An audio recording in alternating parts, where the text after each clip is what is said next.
My brothers tell me watch these niggas, tell them that I'm on it. My sisters tell me watch these hoes, tell them that I'm on it.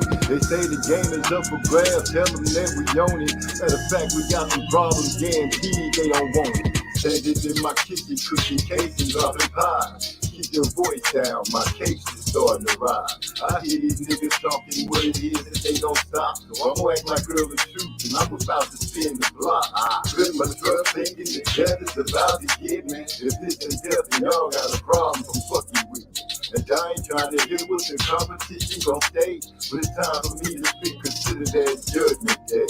Really, all they breathing to me is just overrated. If they claiming that they killed it, I spit and reanimated, returning eradicated. I'm killing off all clones, represent the block fam for the others to move on. I hear they out there hating, but bet you they gon' respect it. And I don't tongue wrestle with nothing, I straight reject it. They speaking on tomorrow, man, I'm living in today. Matter of fact, tomorrow ain't promised to make it anyway. In my dreams, I hear my mama saying, son, take it easy. Charge my brothers and sisters to make me take it easy. Believe me, as long as they righteous, I'll keep it tight. But if they coming at me wrong, then I'm turning off their lights. My brothers tell me watch these niggas, tell them that I'm on it. My sisters tell me watch these hoes, tell them that I'm on it. They say the game is up for grabs, tell them that we own it. Matter of fact, we got some problems, guaranteed they don't want it.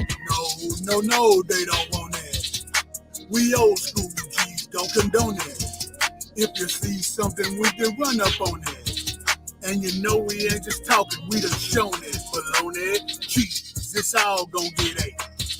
Ready for whatever I see you build your plate. Simple shit like that will seal your lame ass fate. Fuck around, hear your ass and end up late. Believe that. Ready to show them we don't need them, they thinking that we do. Ready to show them we gon' beat them, especially when you know it's you. Ready to show them we ain't playing, keep busting them across their head. Ready to show them we ain't playing, keep tripping on what we said. Hear ye. The verdict is in, MZ and Big E is on the mic and we're blowing big squeeze. Checking on niggas that hating on we.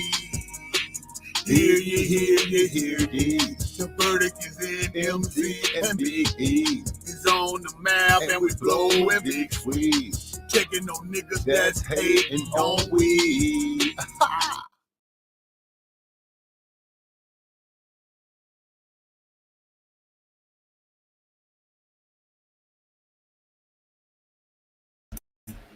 What's good? Welcome to another episode of MZ Talks Boxing, where I'm your host, MZ. And as always, we're going to talk about it. D-Lo in the house early. What's up, D-Lo? 4 Boxing, a.k.a. the voice of reason. He always give you a different point of view when it comes to breaking down these fights. He always give you a different road to look down so you can get a chance to really get the breakdown on it. So, you're going to start off acting crazy. We're going to get into this Wilder versus Zhang. Saudi Arabia runs boxing. At least that's what it's starting to seem like right now. And it looks like we got some good stuff. I do mean some good stuff starting to fold in. You say outro? I was about to say, what was that? Nah, you don't get no outro on. Well, I'm letting them know that you the man when it comes down to bringing a voice to reason. You know what I'm saying? Letting people know, hey, kind of look at it this way for a minute. But to get right going to it, Deontay Wilder said, I want to know if he's gonna be able to bring the old school bronze bomber back, or will Zane be the big bang? Is that what we're gonna see, or will we see something different? Only time will tell, and that time is just around the corner to be truthful and honest. So here's something that's breaking down and starting to look pretty good. We got my big brother Ernest Davis in the house, a.k.a. Texas Timbo, a.k.a. Manny Draperlin, a.k.a. my maestro, bro. What's up? Glad you fell through. Everything is everything. You know what I'm saying? So as I was saying, y'all know how I like to do, kind of let the family start to ride in and get things going for a minute. He said, no, it went silent for a minute before your picture popped up. Yeah, I was trying to get Hydro Blow to come on. But I remember I told y'all the computer be acting like it's all special sometime and make me have to reset. because I was supposed to let that first song roll, then we supposed to come back and back door with the hydro blowing, slow burn, and y'all know how it go. I think I might got it rolled up to the queued up, you know what I'm saying? But let me go ahead and finish getting us started off in the beginning. I want to say that there's a chance that we could see Crawford versus Spence again at 154. There is a chance. I want to go ahead and touch on that when we get back after the intro come back in, or should I say another song to keep us rolling. And then, like I was asking it first, can Wilder wake up the Bronze Bomber again, or will Zhang be the Big Bang? You know what I'm saying? Because I'm hearing hints and rumors about maybe there might be a retirement coming up around the corner for old Wilder. And then here's one. Is being a weight bully really being viewed as a PED taker? It's a lot of stuff swirling around Ryan Garcia and Devin Haney with rehydration and stuff like that. So with that being said, we have to look at it and see what comes up with that. Also, Bivol is set to fight. Say he's still looking forward to fighting Arthur Beterbiev in the future, and he's not overlooking his opponent Malik. Said he found enough sparring partners because he was preparing to fight Beterbiev. He found enough sparring partners where he can go ahead and get himself prepared to run a good game plan his upcoming fight. So we'll see how that go. And with that being said, let me go ahead and roll into the hydro.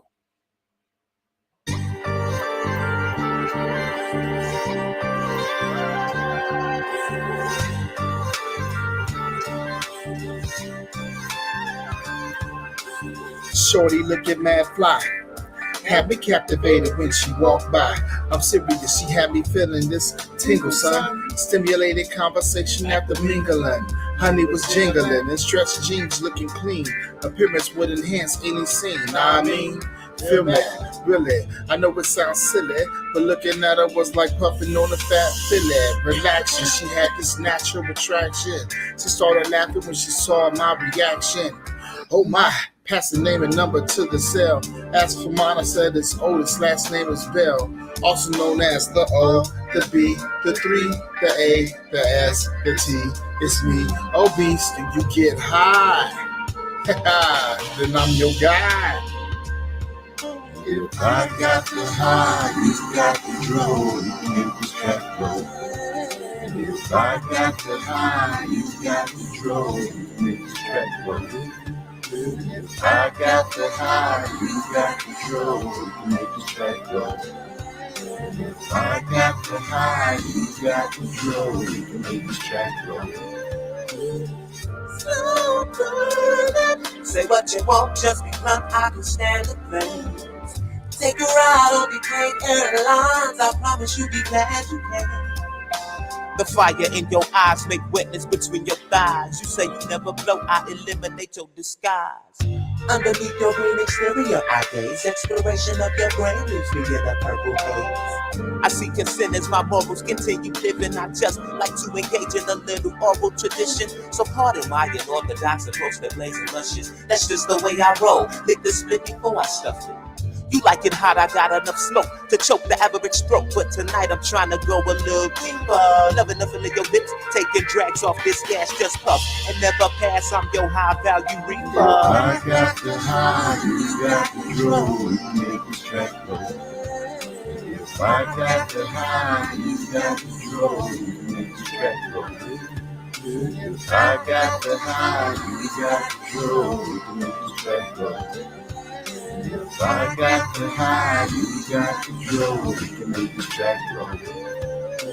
I'm chilling in my room on this night. I got something tied up in the shower, am I right? A friend in the negligee smiling and she rolling up. Every once in a while looking up, saying, girl, hurry up. She placed her gaze back up on and took a deep sigh and said, I'm so home. You want a drink? I said, yeah. And while she walking to the table, she asked him what I think. I like the way your lips poke, I like she pout.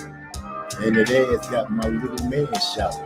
She kinda giggled, oh, you like what you see before I can answer. I heard, hey, what about me?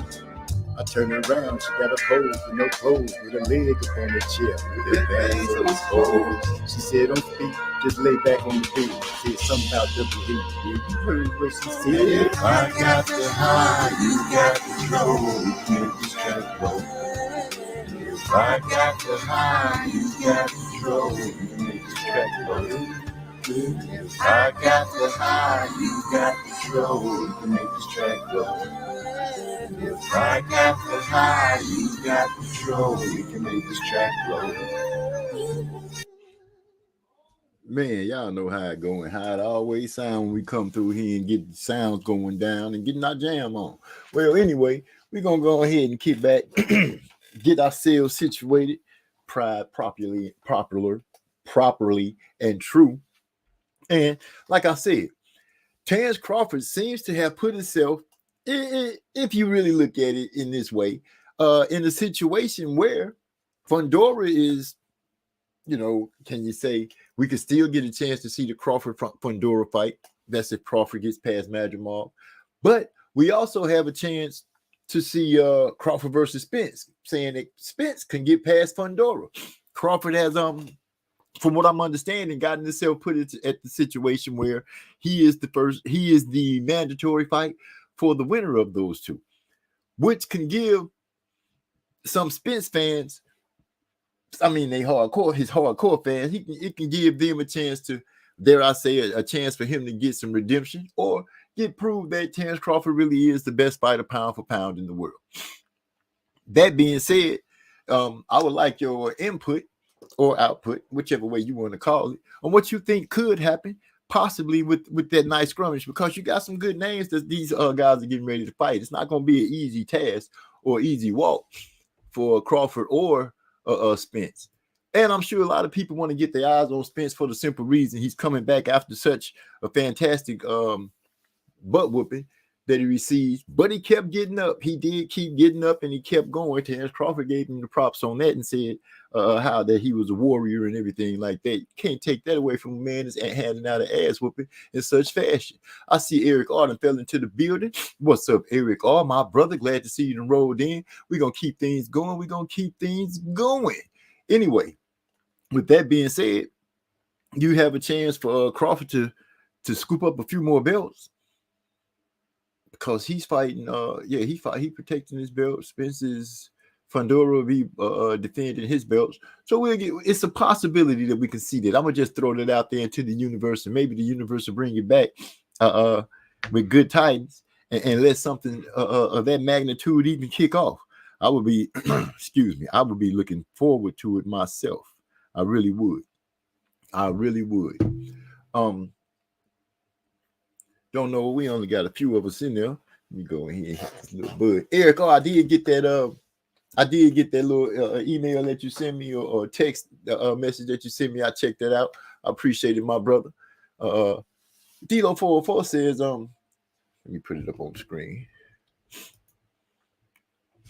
Spence should probably try to link up with the great brother trainer Jack Daniels. I don't know. Right out the gate, D-Lo, you come into the swing and throwing them down the pipe hard.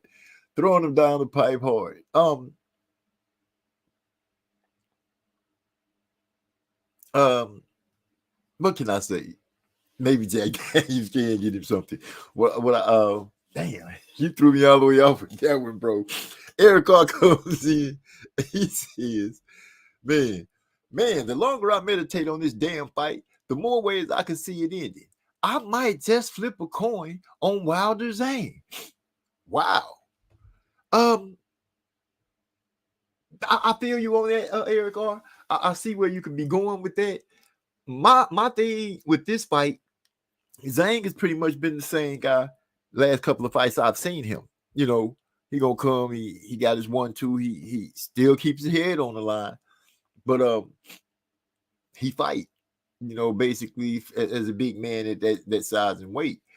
Wilder showed me a different animal the last time he stepped into the ring against Joseph Parker. He was not the Bronze Bomber. He, by name only, was he the Bronze Bomber in that last fight. We didn't even see him set a bomb up in the bomb bay to be dropped. We didn't even see that attempt. We just seen him stand in the ring and pretty much be target practice for Joseph. So I'm looking. I really haven't been trying to break it down per se on how things can go. I just want Wilder to come out and actually be the bronze bomber again, and let his hand go, throw the jab more than not. Just be that warrior that your fan base had grown to love and enjoy seeing in the ring. You taking the loss, they can accept that. We've already taken the loss. I'm sure that's what they'd say more than once. But you fought valiantly, and that's what they're looking for right now. So that's what I'm looking for. I'm looking to see if he's going to be able to come in the ring and and be able to unleash, get the cobwebs out the Bombay and get them all nice, pretty shined up, and start dropping some bombs and see if he can't land something, and we've noticed that he don't even have to land perfectly square, Malik White. But he can land on you just enough to get you out of there, get you dizzy enough where he can unleash and get you gone. So I feel you flipping the coin on it. I'm not going to say so much as flipping the coin on it, but that's a good way to go. You know what I'm saying? That is a good way to go. Say, also you can return emails. I emailed you 3 years ago and you have yet to reply, great brother. Wait a minute. Hold up. Shots fired across the bow. This man said that he sent me an email 3 years ago. Really? Yeah. Well, it was a text, but yeah, I can return emails. I don't remember you sending me an email, though. Damn, I really don't. But, it was a text that I was really answering back to that I had got. But I got you. You know what I'm saying? I'm going to go and look and see. Oh, I erased all my old emails. So I can't even see if I can even look and see if, send me another one. I'll answer that one. I guarantee it. Or at least I'll try if I see it. Which email? Don't answer that. I just say, you know what? Next time you email me, I got you, bro. I got you. You know what I'm saying? Players mess up. Players make mistakes too. Plus, I wear glasses, so I might have missed it. Anyway, with Zhang and Wilder, I'm looking for Wilder to be able to get it going. You know what I'm saying? I want to see him forget. You know what I'm saying? I would like to see Wilder come out and pump the jab a couple of times. Maybe pivot it once or twice. Just move around and let your hands go, big fella. We want to see the old school bronze bomber.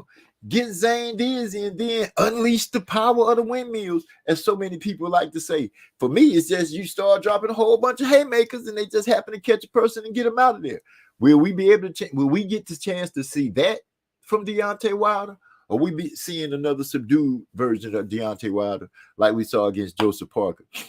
I'm pretty sure Zane gonna come out and try to do exactly what he said he's setting up to do, and that's to put Wilder to sleep. My big brother, not Big E, but my other big brother said that he thinks Zane gonna put old Wilder to sleep. Now I'm sitting there looking at it like, dang, bro, we ain't gonna even try to break it down and see how Wilder could pull this off. You just go ahead and gonna do it like that. I'm looking kind of strange. Spence versus Fundora would be a great, crazy battle on the inside. I'm going to get to that in a little bit, Gil Cole. Yeah, big bro. I haven't quite made up my mind. A lot of me is leaning toward Wilder, even though I know how dangerous this could be, him going against Big Bang and everything. I know it's a chance that Wilder can get stopped. It is. But, I'm trying to ride with, you know what? I'm going to hold it. I don't really have that much time to hold it, huh? It's almost time to let it go and say who it is I'm going to roll with. So, I'm going to let you know, bro. I'm going to let you know. I just can't let it go right now. Is that Spence versus Fundora be crazy for battle on the inside. I don't know, Gil Cole, because remember the last time we saw Fundora, and this is not to skip off, was against Tim Zoo.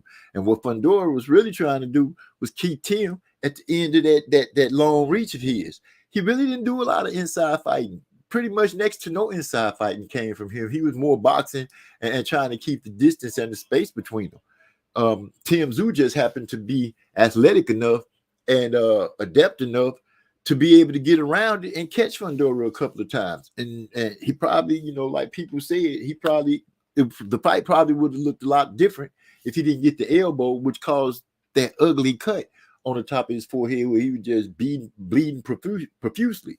So with that being said, I don't know how roller coaster of a ride is going to be. It could be a hot topic on the inside. That's if Fundora chooses to fight that way. But do you think he's going to fight that way? You think he might come out with what was successful in his last fight against Tim Tszyu, the hottest fighter at the moment. At that time, big wave of confidence behind him. He had been stopping and running through people like a knife through hot knife through butter on the cool. So with that being said, Fundora, has a couple of options I think that he can look at. If he believes in his confidence that he can counterpunch Spence and keep Spence at a distance and rock with him from like that, maybe he think he can outbox Spence and take it to the house. But I don't know. We'll have to see. We really have to see. But it could have the makings of a great fight on the inside, but I don't know. It's going to depend on what Fundora brings, as well as what Spence brings. Because let's be honest, the last time we seen Spence in the ring was with Bud, and Bud was having a hell of a performance that night. We got Bruce, Gas, Boxing, Jazz, and more in the house. News of his own talks, boxing. Salute, famo. What's going on, man? It's always respect. Bruce Gas come through the house, man. I'm glad to see you stop through. I always pass through your channel and sit and chill, listen to some of the conversations and things that go on, even if I don't say anything. I trust me, my brother. I do come through. Let me see.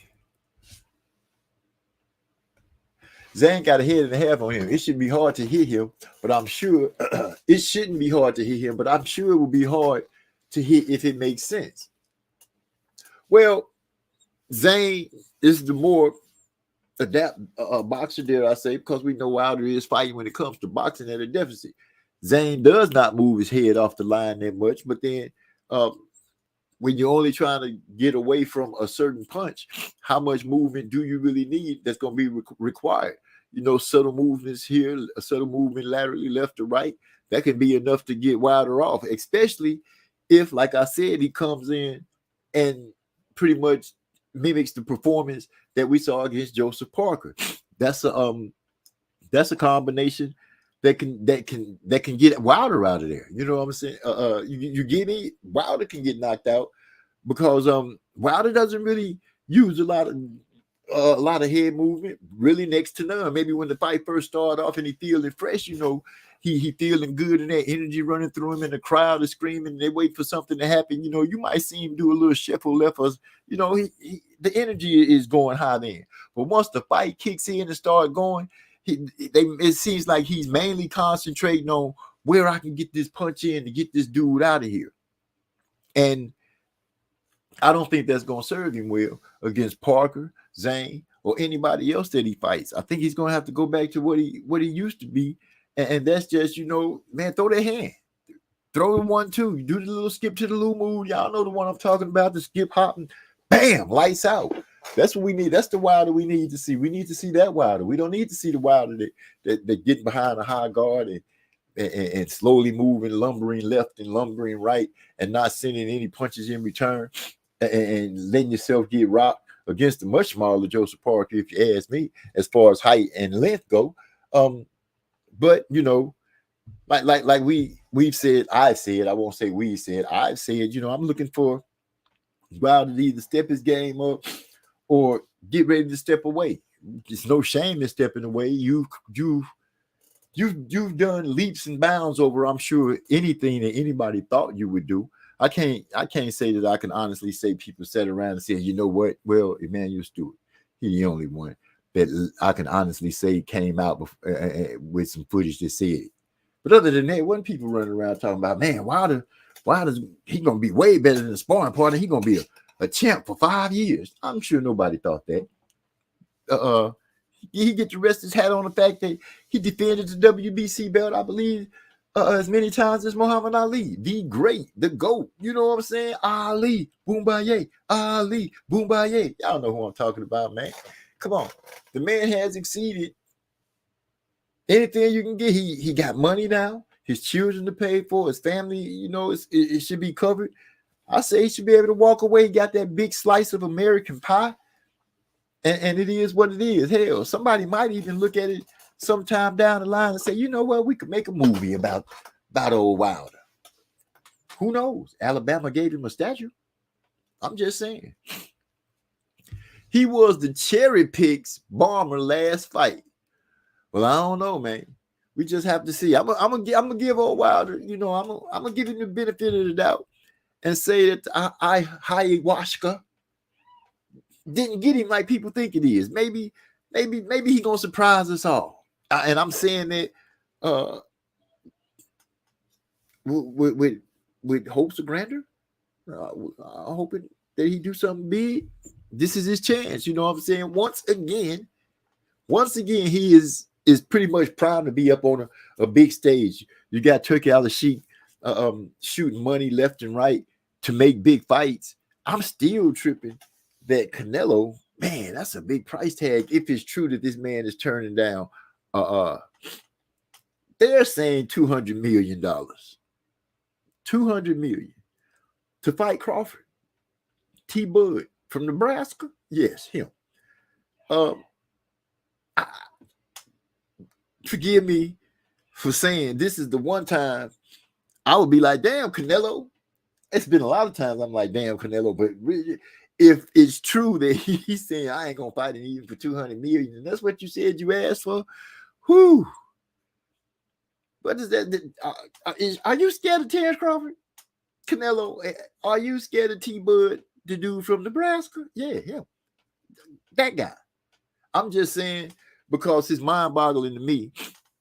And I want to know where the Canelo fans at who said he can be anybody. Canelo is the greatest fighter in the world. He's better than if he fought Floyd Mayweather right now, he would beat Floyd Mayweather's ass. Well, I'm sure he would because Floyd, I feel, is over the hill. Floyd shouldn't be trying to fight nobody. Floyd should just be out the way and chilling. But, Floyd is Floyd. But anyway, where's the Canelo fans to say that Canelo could beat anybody? Why aren't they telling Canelo, go ahead and beat up Terence Crawford? But T-Bud is still optimistic about it. He believes that the fight can still be made. He said if the right business comes across the table, it's a possibility that old Canelo might change his mind and decide to get in the ring with him. Crawford does know that he has the reach because he has spoke on him before. He said Canelo was a heavy guy, but he's not a big guy. The dimensions of being the big guy really goes to Crawford's height and length. But, Canelo is heavy. But I just wanted to throw it out there that's what I've been hearing about old Canelo with it going down to it. D-Lo said, yeah, we need the Alabama slammer back. That's who we need back. That boy that once he gets you dizzy, bing, and you hit it whoo, in your ears, and you look up, and he's swinging from Kalamazoo to Kentucky with both hands. Don't matter if they orbiting around Mars to get to you or coming straight down the pipe. One of those crazy, wild, different angle, brick-laden punches gonna catch you. And it usually ends up putting you down. You're a little dizzy, and before you realize what's going on, you have lost to the count. That's what I'm saying. But we'll have to see if that's happening. Now, I know I had brought this up before because Big Bro said, bro, you going for Wilder? I know he didn't put the question mark behind it because it's probably got a lot of exclamation marks plus the question marks behind it. Like, what are you doing? You know Wilder ain't finna do what he's supposed to do. Wilder tripping. Wilder ain't the same. But, bro, you know how I am. I gotta look at it real hard. I know I got a glimmer of hope that maybe, just maybe, he could pull it off. Now, I seen that who was it? One of our brothers said they trying to still get him to fight what's Baby Anderson, right? That's his name, Baby Anderson. I can't remember his first name. Jared Anderson. I think they still trying to get it set up for him to fight Wilder. I don't know. But what I do know is this is a chance for Wilder. If boxing is, you want to leave real grand, like leave by knocking somebody out. Do that for your fans. Give them one more big atomic bomb eruption where somebody dome gets shook and people go away saying, man, did you see the way he hit him? Like they did with Hellenius. Man, did you see the way? Some people were like, oh, he didn't even have to extend it that far. He just barely threw the punch and out goes Hellenius. Bring that guy back. Bring that guy back. Eric R. says, as long as Errol stays active, I'm giving him the Thurman treatment.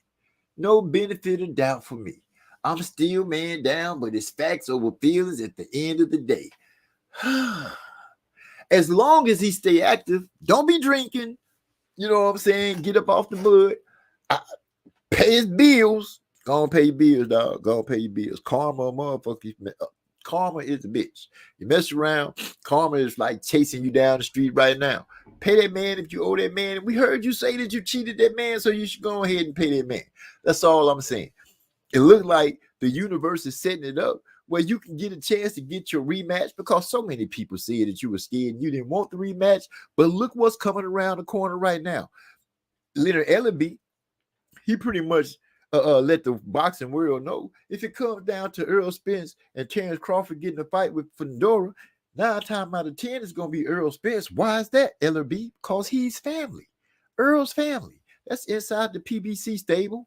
Fundora's inside the PBC stable. So, well, I guess, long story short, the universe has set it up for you to, all you have to do is take your destiny in your hand.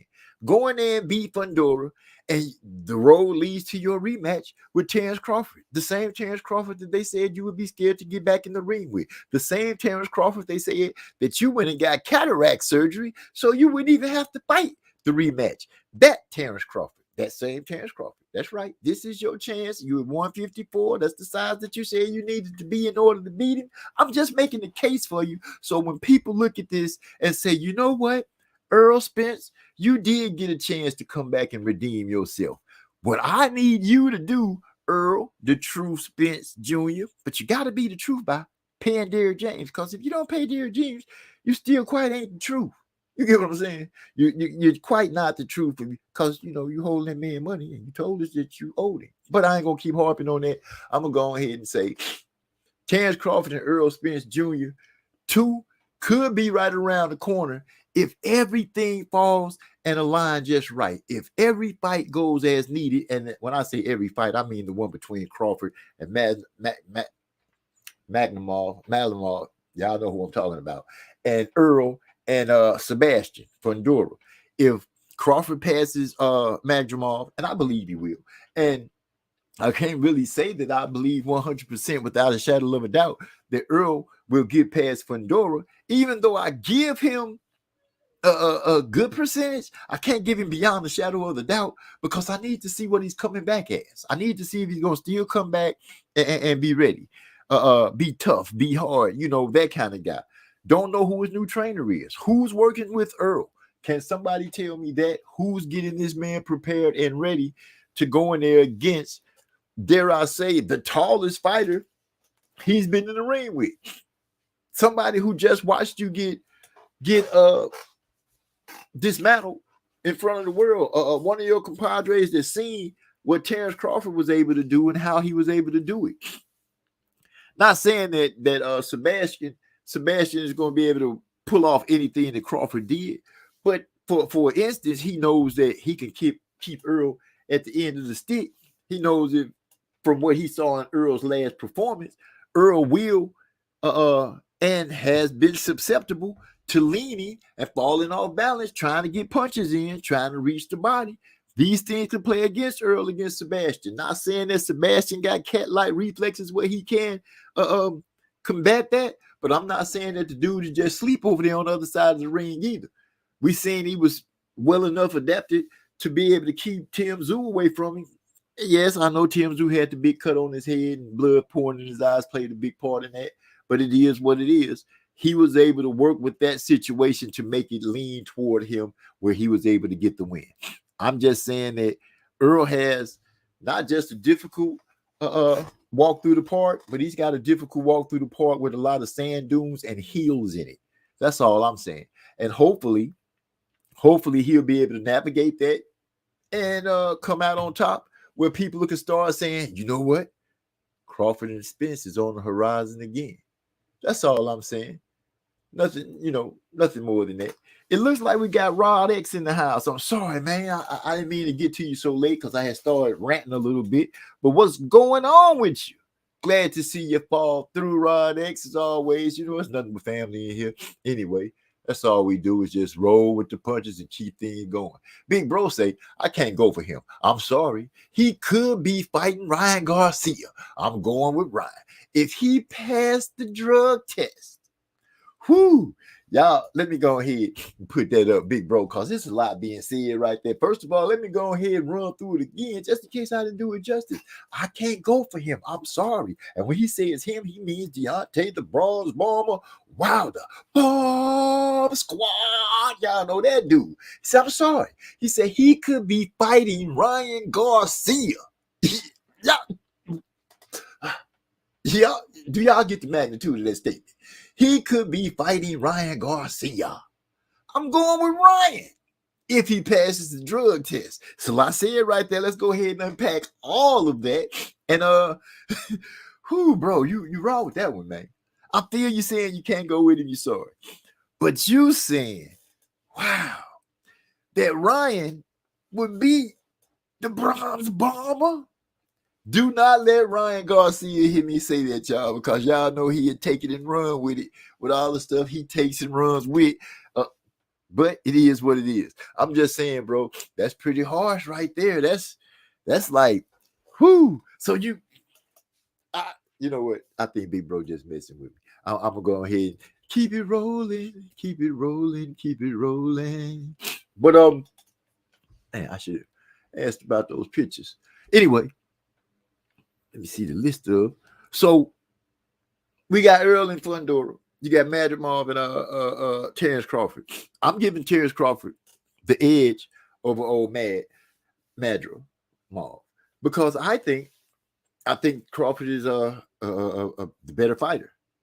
But let's not take away the fact that this man is decorated amateur and he got some skills. Yeah, he don't have that many pro fights, but he got enough amateur fights to make you reach a certain point on pedigree scale. We're gonna see the dog come out in Crawford. This is a chance. It's almost like these guys are coming up on the end of their careers. Crawford, Wilder, it's a few years left. Some of these fighters are coming up, and it's about time to turn that corner. There's a chance for these guys, Crawford, Wilder, Spence, to write like storybook endings for their careers. I'm pretty sure Crawford is a shoe-in for sure, the double-time, two-time undisputed champion, two-weight division, 135 and 147, stands a chance to fight and earn to be undisputed again at 154. As I said, if all the planets align and everybody seems to be doing the same type business, it's a great possibility.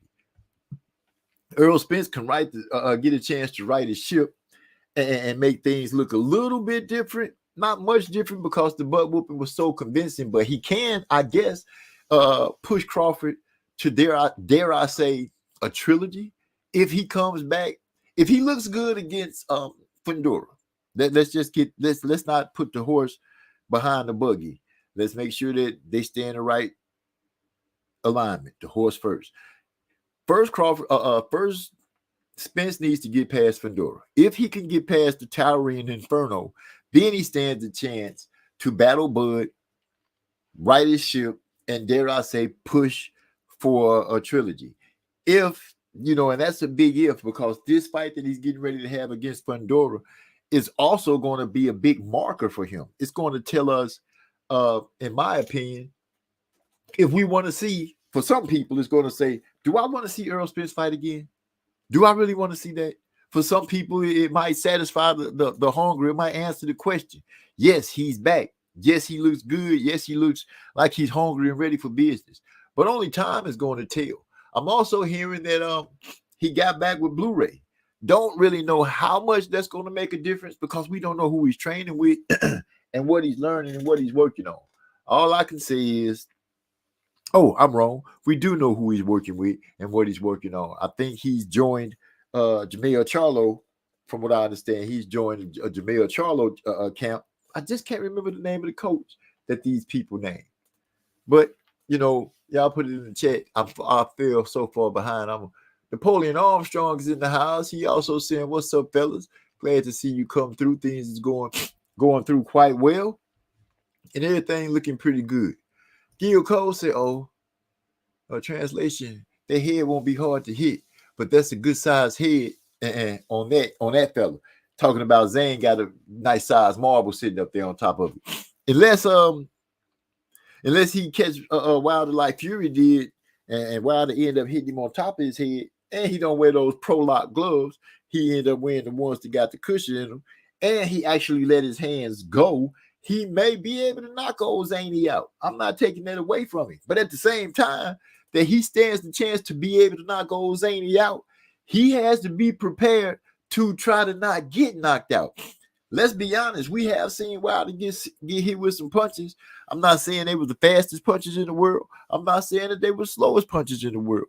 But it seemed like his twitch muscles, as far as moving his head out the way, don't work that good. And he gets caught when people shoot that punch down the side.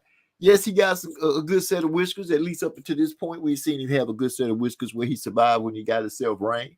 But he was always able to land that one big punch to change things up. With that being said, that's what he's gonna have to navigate. He's gonna have to navigate the 1-2, and Zane know how to throw punches. Let's not forget that. And Zane seems to be kind of heavy-handed, so it's not gonna be. But Wilder can just sit out there and call himself sniping. He's gonna have to really put that work in and make things happen. Gil Cole say Wilder has to get Zane early. But at the same time, can Wilder withstand Zane in the early rounds? That's exactly what I was just touching on, my brother. He has to be able to withstand whatever it is Zane's going to bring. And preferably, if he can make Zane miss, that's what we would really like for him to do. But I think that's going to be kind of a tall order, because when we really think about it, how often did Wilder make somebody missing? Not really that often. Not really that often.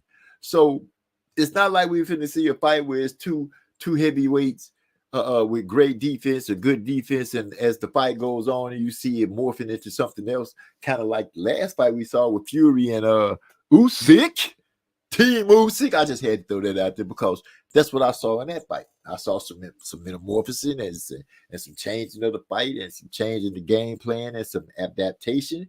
And I don't see that in this fight coming up. I just see some big bombs falling. And at the end, I think somebody's gonna get knocked out. That's what I'm guessing. If they don't get knocked out, they're gonna get run real good. But 9 times out of 10, I think the consensus are going to say, and I think that everybody can agree that somebody's going to sleep in this fight, Zane versus Wilder. That's my only prediction right now. I'm not predicting who's knocking out who, but I am saying that I do believe it's going to be a knockout. He said, I would hate to see Wilder and Zane steal punches late. As bad as their gas tanks are, they both may fall over behind misses and get double KO. Well, when Wilder is out of breath, we for surely know he threw a punch and he be so off balance. He takes 2, 3, 4 steps before he get right, and he's turned all the way out of the right position. Zane just lumbers a little slower and things like that. But you're right, bro. I don't want to see them call themselves trying to box all the way down at the back. They need to go ahead and get somebody out there and get them out of there quick. Wilder should have linked up with Mr. Daniels and let Brother Malik hold the spit bucket. Boy, well, I tell you what, you giving. He coached Daniels, and he said he coached Daniels. He really had been in there. And he said, I went to his channel. I had to go and show him some love because y'all show him so much love when y'all speak on it. So I went over there and messed around with him a little bit. But anyway, if some of my people, okay, that was right. Hyphy, I'm sorry, I'm just not getting that. Say, this fight is sketchy because neither guy prefers to walk down their opponent. It may be a heavyweight version of Sakura versus Edwin. I don't know, Hyphy. I don't see who would be playing Shakur. Who gonna be jumping back so far where they can't get touched? They gonna put some hands on each other. I don't think they're gonna just be out there just going around in circles. I think Zane. In my opinion, if anybody would have the audacity to say, you know what, I'm gonna step to this dude in this fight, and I'm just saying because the combatants, I would say it will be Zane for the simple reason Tyson Fury showed that one, Wilder is not a great fighter. on his back foot. 2, Wilder does not really know how to contend with inside fighting. He doesn't know how to contend when you drape up on him. Zhang does have a nice body size. He could take some of those techniques that Tyson Fury used against Wilder himself and drape his body on him, clinch Wilder up sometimes. Because Fury showed the world that Wilder does not really know how to contend with that. And I think he really picked that up in the first fight.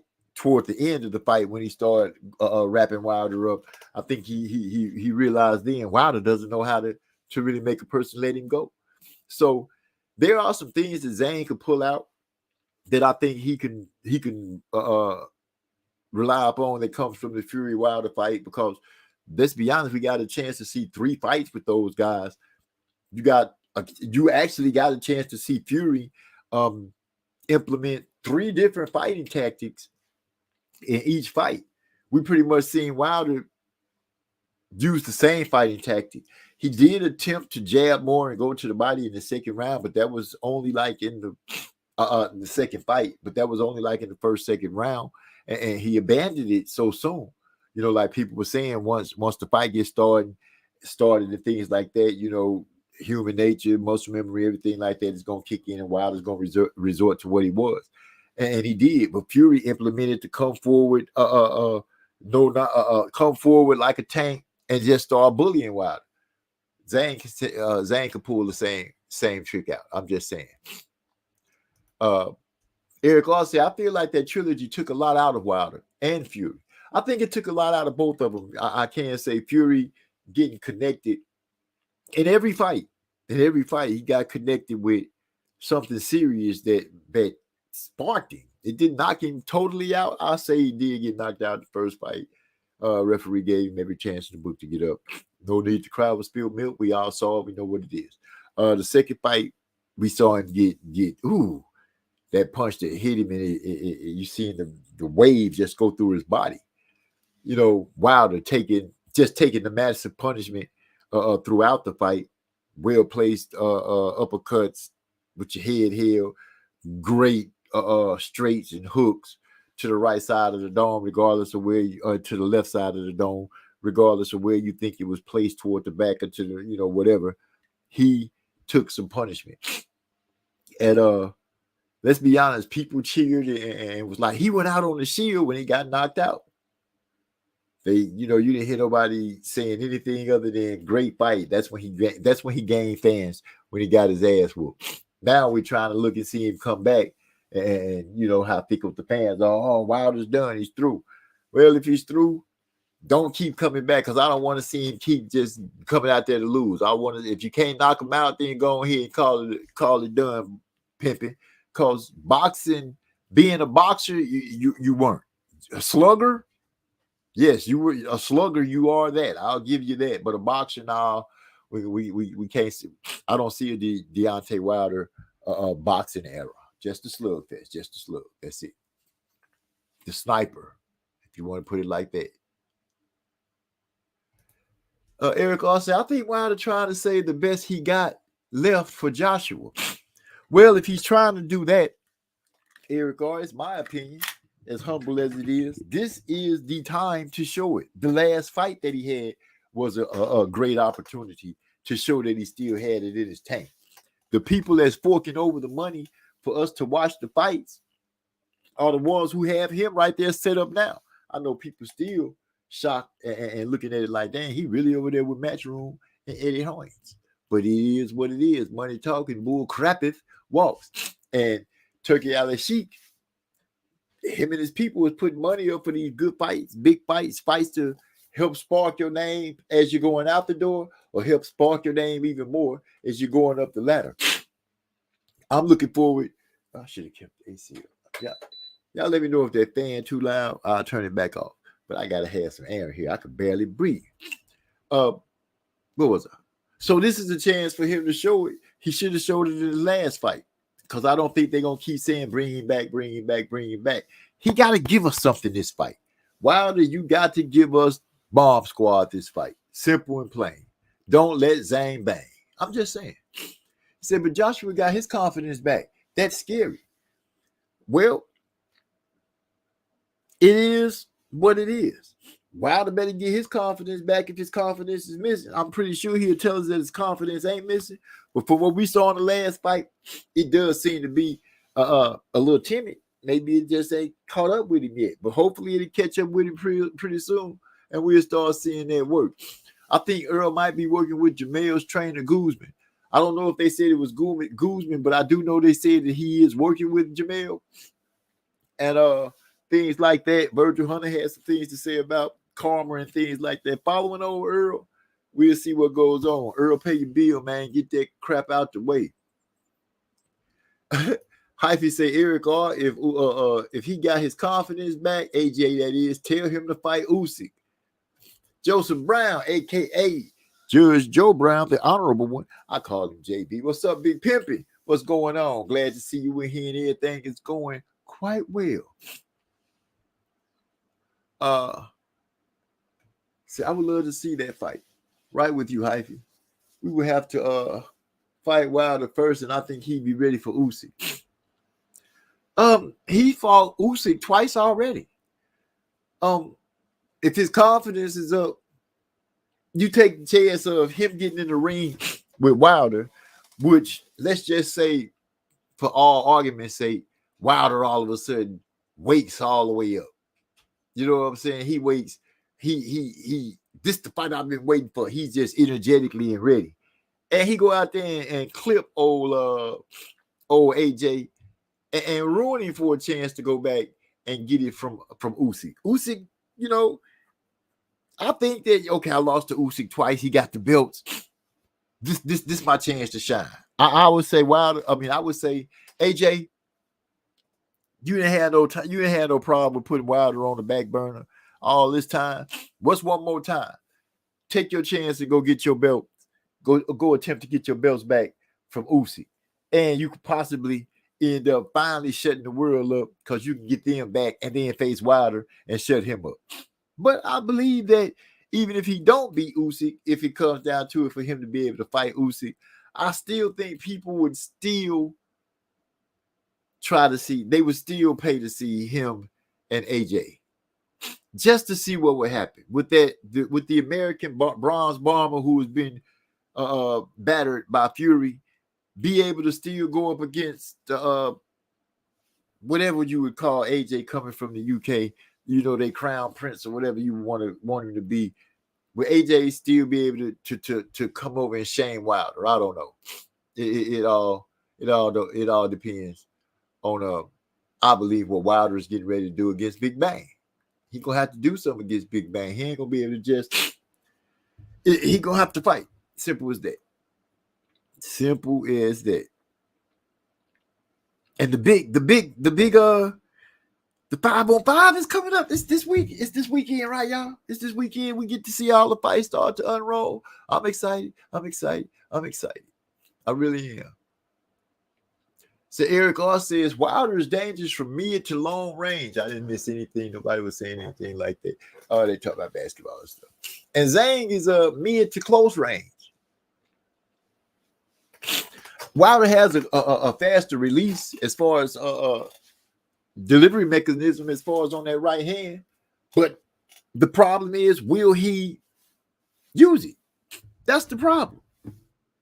That's the whole problem, Eric R. It's not that nothing. That's all it is.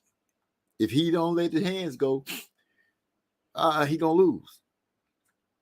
I would just go ahead and say it like that. If he don't let his hands go, he gonna lose. But I ain't hating on him. I'm just saying, coach. Wilder maintains his power late. Even when he was out on his feet, he was knocking Fury down and had him wobble. True that. But will we get that dude? That dude that was in the fight with Fury, he had, in my opinion, he had something to fight for. He was fighting for. First fight, Fury cheated me. We got a draw. Second fight, Fury really cheated me and didn't have padding in his gloves, and he knocked me out. So we got to do it again. He had something to fight for each fight. With Zhang, you know, what's there? get the win. Okay, that's cool. I still get to go through boxing. I'm starting to ask myself, do he still want to keep getting punched on? Has he gotten to that point where he's like, you know what? Do I really still got to keep doing this? Y'all seen his land. Y'all seen he got some money, saved and made some good investments. He paid attention with old Al. Uncle Al told him what to do and how to do it. Apparently it's working out right. He going over there and get some of that money from old Eddie Hoynes and Turki Alashik. All roads lead to a good victory right now anyway. Win, lose, or draw. All I'm saying is this ain't a sport to play. If you ain't going to be all in it, then get your ass out of it before you get hurt. That's all I'm saying. That's all I'm saying. D-Lo 404 agrees and says, Wilder bet not be in there fighting timid, laughing my ass up. Well, if he is, then you know what's going to happen. He gonna end up going to sleep. Quite big possibility he going to end up going straight to sleep in that snoring. Let me get a pack of burritos, all the hot sauce you can give me. Thank you. Like Pop said on Friday, Wilder was fatigued by round 2 versus Fury in the last fight. Last fight. Oh, when he came out going to the body and all that stuff, I think he went out there and I think he was just too amped and ready to go and kind of went out there and just let it all go early. And it didn't serve him well. But he amazingly fought all the way till he got the loss. He showed guts. He showed hard determination. All the stuff that people want to say, oh, that's what makes a champion. You getting your ass whooped at the moment is what makes you a great champion. Ain't that a bitch? I'm just saying. Y'all feel what I'm saying. Y'all don't feel what I'm saying, but y'all, I'm sure y'all do. We all feel what I'm saying. Okay, let me go ahead and hide that right now. Put that money right over there. 600. Y'all give me a second. Doing a little online banking. He said Fury got long counts in the first and second fight. But hey, it's boxing. These are words from D-Lo 404, boxing, the voice of reason. I know D-Lo, he ain't that a bitch. He did get all that kind of extra saving and stuff like that. Add money 600. And when I made a complaint about it, people told me I was tripping. Oh, MZ, you tripping, man. You don't know what you're talking about. Okay, well, it is what it is. Now, if AJ and Eddie, hold on, let me get on out there. If AJ and Eddie is smart, I'd jump on the Usyk fight now before he get enough time to heal up. Well, you could only jump on it so early, Eric R, because remember, it don't matter how fast you want to jump on it, he gonna get suspended for a little while. Because fighters get suspended for their recovery time with the from the commission, the boxing commissions, or the athletic state commissions, or however, whatever the names are. These people put suspensions on. That's all I'm saying. And damn, I got a link up with the replay game. I'm on the first shift for the summer. Oh shoot, okay then. And Billy fight last Saturday. Billy. I didn't see that fight, Hypey. Hold on, give me a second. Hold on. Call me when you get done. Oh, okay. Got a lot coming on. I'm trying to jump on real quick. Y'all give me a hot second. Yeah, Hypey, I didn't get to see none of the fights last weekend. Remember, I was working super hard. Don't do me. But I do want to get on the part about wait a minute, let me check my notes, make sure I ain't skipping off nothing. So this part here goes deep. Oh, that's right, summer school is finna start. Oh, these bad little babies finna be everywhere talking crazy. Oh, we got the Bivol fight coming up, out to 5-on-5, Wilder fight coming up. Josh Taylor lost to Catterall again. I thought Josh was I really thought that he was going to go out there and beat Taylor Gang and avenge the loss, but that ain't what happened at all. That ain't what happened at all. But I want to go across the part. I spoke on Crawford and Spence. What I really want to go on is this situation with Devin Haney. I'm sorry. I apologize because I know some people don't want to hear it. But Devin Haney and Ryan Garcia. Devin Haney now, he's been accused of being a weight bully before, but now is being, hey, he's gaining too much weight after the fight, after the weigh-in. And they're saying it's cheating. Now they're saying that there's a rule about it, and all this kind of, or a law about it that's been implemented that hasn't been implemented. Regis Progress say that that it was in his contract, and all these things. He said that he didn't speak about it because he didn't want to be a crybaby about it, anything like that. But my thing is, being a weight bully, isn't that a double-edged sword? Doesn't it play two ways? In order for you to make the weight, no matter what weight you are, you weight bullying, you got to suck yourself down to that weight. Am I correct in that? So if you're a weight bully, you're taking on the chance of saying, okay, I got to lose so much extra weight in order to squeeze down into this weight class. Now, rehydrating.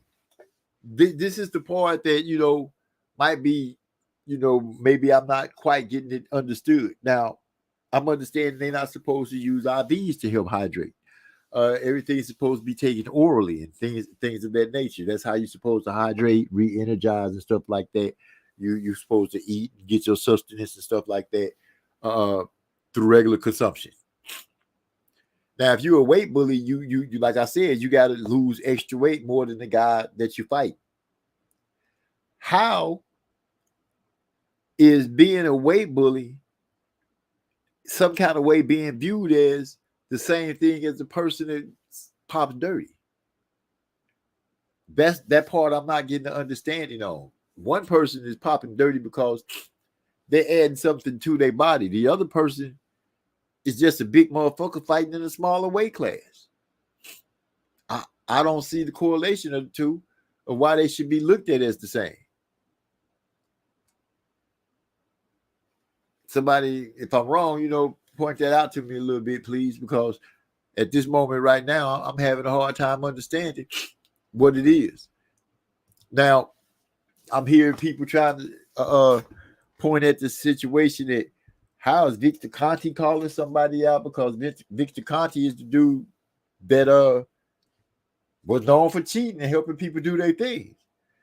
But at the same time, we know there's a lot of fighters that deal with the snack program. Crawford, Boots, Shakur, Devin. The only time I ever heard anybody speak that it might be some cheating in and to look out is when Crawford first went to you first started really seeing him don the snack jersey shirts when he was getting ready to deal with Spence. And that was really some Spence fans trying to make that argument. My thing is, if you don't trust Victor Conte, I can understand why. I can understand why the boxing world did give him a job pretty much doing the same thing that he got in trouble for. That's knowing how to cheat real good. But if you honestly believe that Victor Conte is some kind of way trying to mess over Ryan Garcia and he's a cheat, do you also look at all the fighters that I named through a different scope? Do you look at them and say, hey, maybe it's something there with them too? It's real ugly, and it looks like our boxing is turning into a mockery, revolving around Ryan Garcia and Devin Haney and what's going on with them. Okay, like I said, this is the first time, that I've heard about somebody rehydrating to too much. But I guess it is possible that it can happen.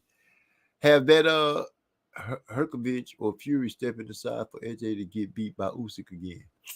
I don't know, because Usyk already I don't know if they took the belt already or if they plan on taking the belt, but Usyk is supposedly already lost the belt. You know what I'm saying? I think you see Arndt stepping aside. Okay, I feel you. Yeah, I don't know. I don't see nobody stepping aside to let AJ get it right now. Right now it's Urkovich have been waiting for how long? A couple of fights now. As at the rate fights happen in boxing, that's 3 years. If it's been 3 fights, a couple of fights, that's 2 years of waiting time. Now I don't think he want to wait no more. He probably think he stand a strong chance. Not to mention, does Fury get the first shot at Usyk, or does Urkovich get the first shot at Usyk? Did they give Urkovich? Is Urkovich fighting for the belt that's been stripped from Usyk? Because I could see it's so many belts, but I could kind of see it like Ali. When Ali got stripped, I think it was when he won the belts the first time, and he got stripped. Which time was it? I know he won the belts and then they stripped him because he had his rematch, but then he went back and fought the dude who ended up getting the other belt and brought the belts back together. I don't know with all these belts and how these boxing entities are doing right now with these champions taking belts left and right. Crawford is champion in recess right now. But, Canelo was up and down in weight classes and doing it the way he wanted to do it for so long that nobody we made a little noise about it, but they didn't do anything. They let him do it just the way he wanted to do it. And he told the world he was going to do it the way he wanted to do it. Wasn't nothing nobody can do about it. Shut up. Pretty much. Shut up. That's it. But it is what it is, and who am I to say anything more than that? Nothing. Nobody. Let me go ahead and pay this bill right now and get this out the way before people be. Whew. It's been hotter than hot here in Texas. I don't know where you live at, but I know here in San Antonio, it's been just hot. Hard to breathe hot. But then my daughter and my wife is in Houston visiting the grandchildren. From what I understand, Houston has been getting some real rough weather. I think they got a tornado a couple of days ago that did some serious damage.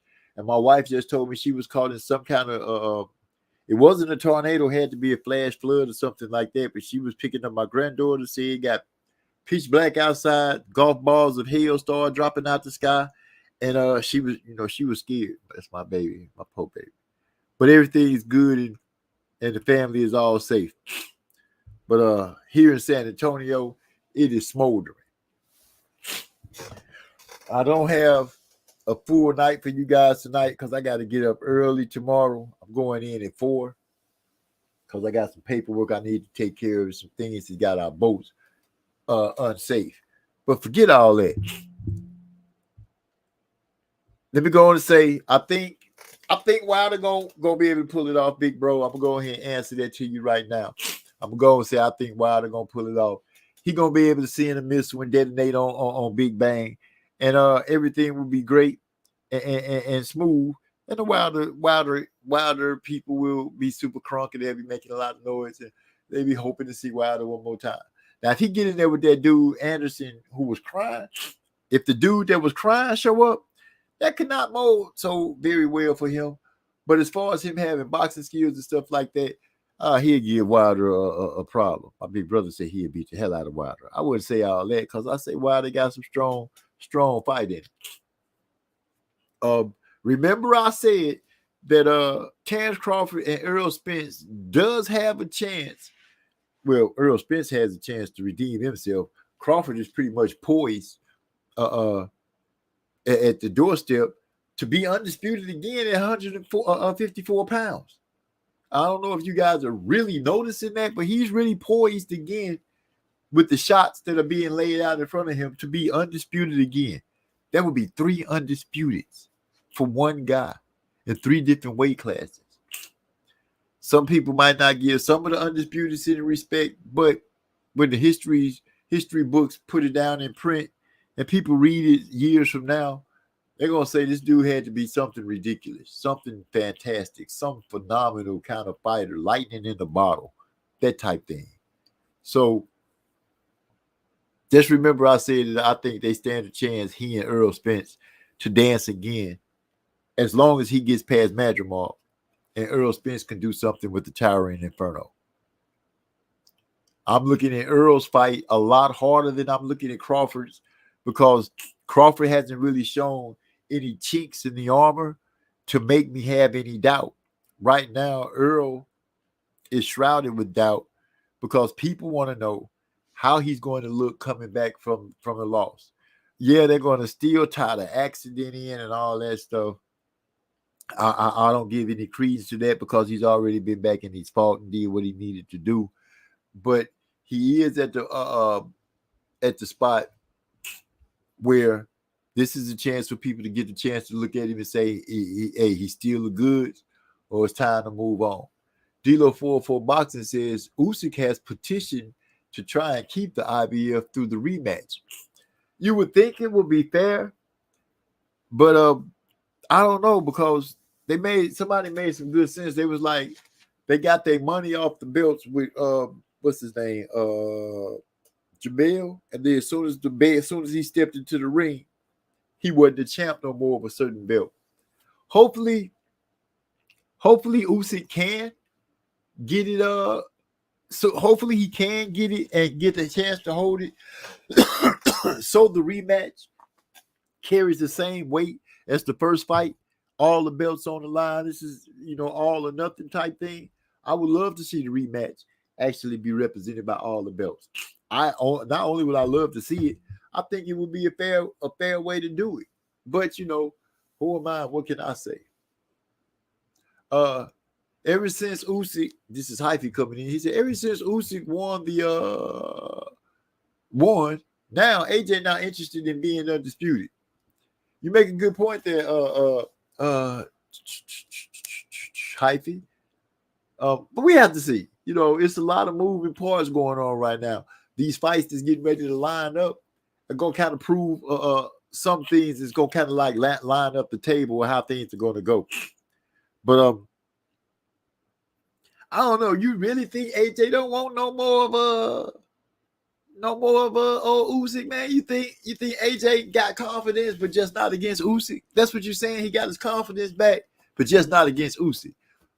Michael James 616 in the house. He say, "What up, though, everybody? What's going on, man? What's good? Glad to see you fall into the house and everything going smooth with you." Erkovich versus DD is fire, but it's the IBM intern. Huh.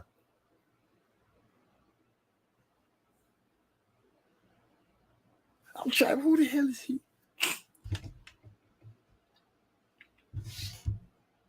Okay, I paid that. Good. That's out the way. Oh, no, I didn't. See, I hate this thing. Anyway, what I was saying. What was I saying? Oh, Earl got a chance to end up. He got a chance to try to right the ship and make things better. Did I pay that? Okay, great. Thank you. That's out the way. I don't need to go on that right now. Put 50 in there. 200. I'm sorry, y'all. I mean, my apologies, you guys. Like I said, I'm doing some banking. I got to put some money up. Because, it's hard out here. Man, trying to get things done and keep things rolling. Is that right? Yes, it is. Okay, now that's right. So, nobody never even answered me about there must be some basketball going on. Who in the playoffs? Who doing their thing? Did New York make it, or did I miss out on that? Because I haven't watched any basketball games, but I need to know. MZ, how you feel about my Excellency taking all of our fighters? To be honest with you, Hyphy, those guys going over there, if they get to fight on a regular, and we've seen a couple of fighters, turn around pretty quick. Like Wilder's got a nice little turnaround. He going right back out there again. He just fought Parker not too long ago. It makes good for them because the argument of them not getting paid, you don't have to have the argument of some people saying Al's paying them and some people saying they not. They get the chance. We get a chance to see them. So I feel pretty good if it's putting them in front of faces, it's getting asses in seats, and it's getting people on it's getting them on TV screens in people's living rooms or bars or whatever. I feel pretty good about it. I'm not gonna say that I'm turning away from Al or anything like that, but to me it shows that maybe he's opened up the doors. I don't know. Maybe they got some kind of understanding where they say, you know what? Just because you make money here doesn't mean you can't go make money anywhere. You know what I'm saying? Maybe they still getting represented by Al, but maybe he's taking more of just a advisor role and not promoter role, and maybe that might be working out a lot better for him. So I think it's a pretty cool thing. To answer your question, Mr. Hyphy, I think it's a pretty cool thing. I have no qualms against it, no arguments against it or anything like that. None.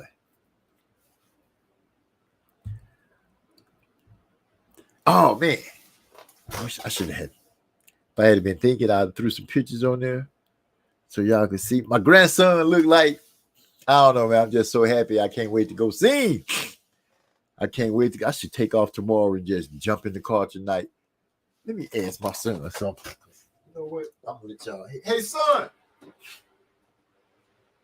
Hey son.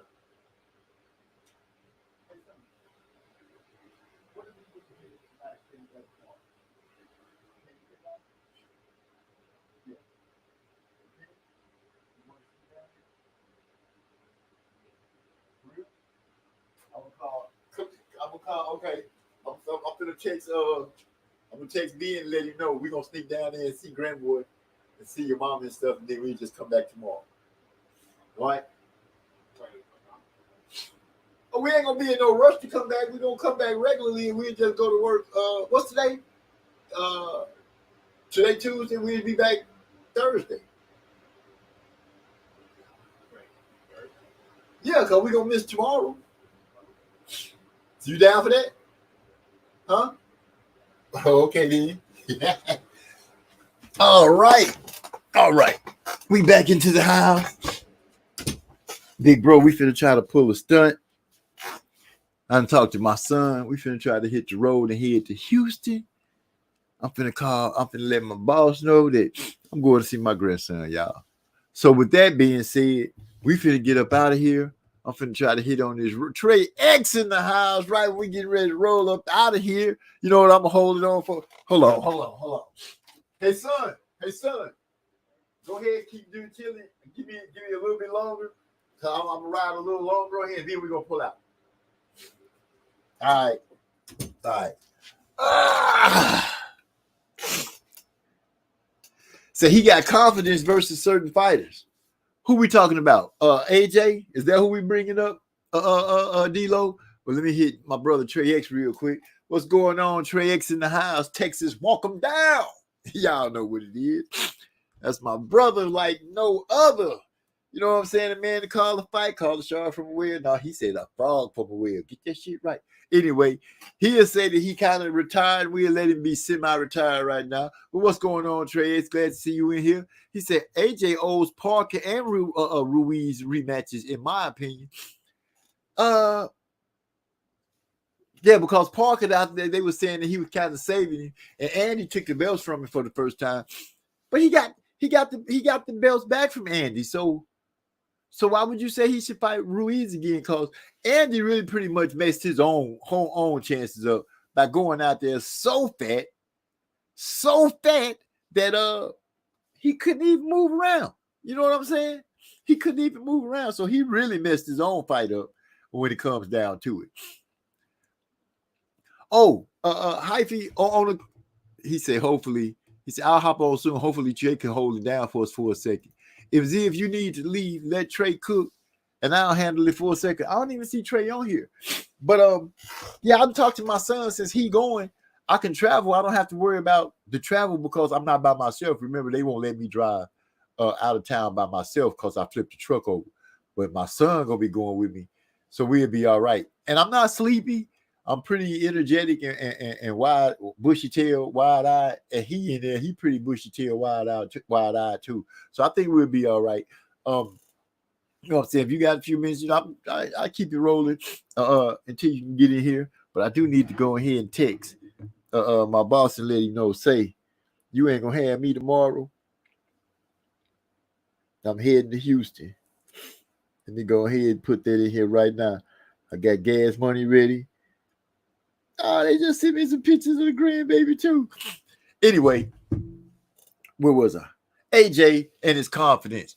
My boy D, who was it? D-Lo said AJ has confidence. He got confidence against certain fighters.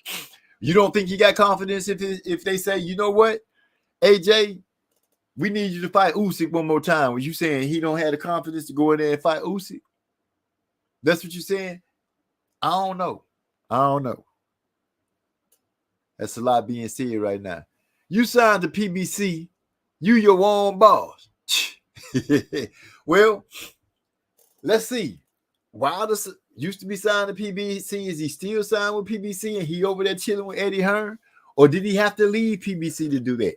I haven't really gotten a clear reading on the fighters that's leaving. But I can say fighters that are jumping off a ship are the ones that are jumping off a ship from Mayweather. I'm seeing names popping up left and right saying that those guys are getting away from Mayweather. I'm thinking he should just go ahead and do like Oscar De La Hoya.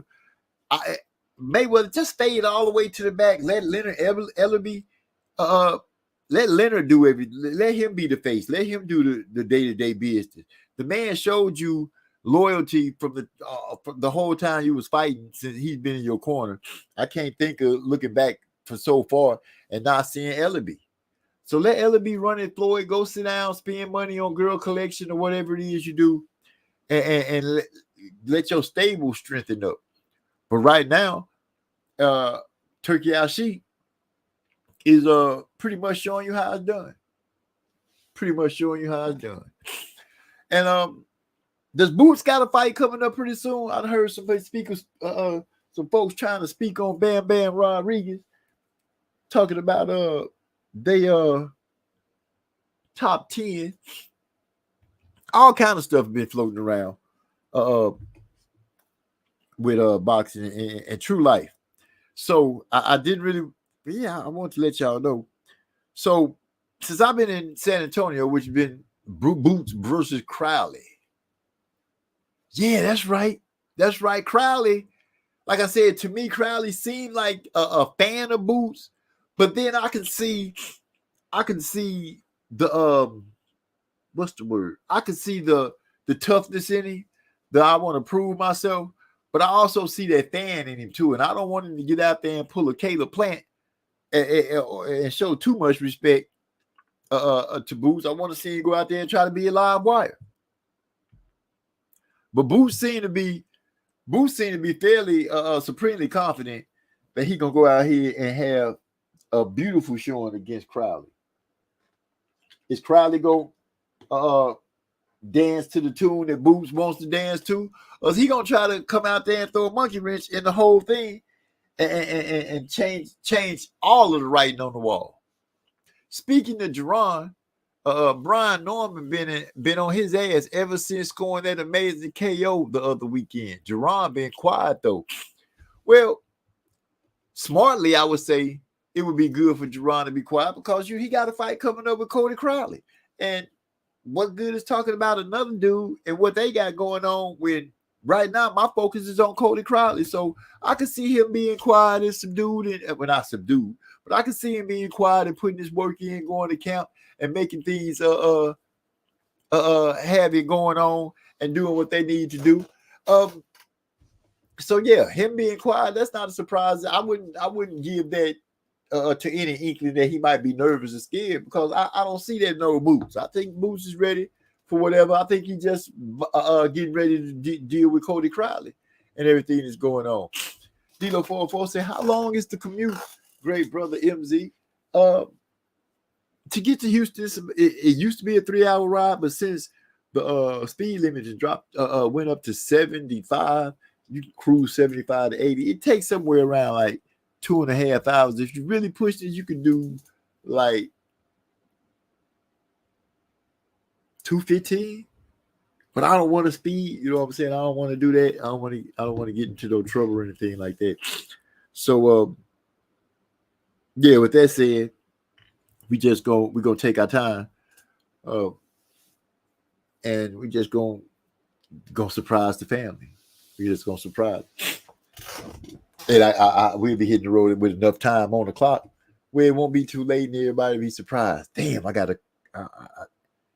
need to figure out how to. Oh, I'll call Jessie and get the address. Get my baby girl's address like that. Cause she moved and I didn't get that address yet. They are 1-1. Who's 1-1? You got me confused there, D-Lo. You're gonna have to elaborate on the 1-1. But anyway, going back to hyphy. Now I don't think Jerron is I don't think he ducking. I don't think he ducking nobody or nervous about nobody. I just think that he's being smart and staying on task and staying on point. And the person that he has in front of him now is Crowley, not Brian Norman. So there's no need to give Norman any energy right now. Leave all your energy where it's best suited, and that's with Cody Crowley. Now, I'm looking for Cody Crowley to come and be a live wire. I am looking for that to take place. I'm not looking for him to come out and lay it down, but there's a strong chance that, like I said, Boots will be able to pull that stunt off. Because I kind of felt the way Cody was talking, but I'm not too fully, you know what I'm saying? I'm still trying to fight the fact that it feel like that old Cody might be a fan of Boots, and that might hurt him. Go ahead and text this dude right now. Like I say, about to head to Houston. Let me go here right now. My being finna have a fit. I know he gonna have a fit, but I need to do this, man. I need to see my grandson. It's been itching me.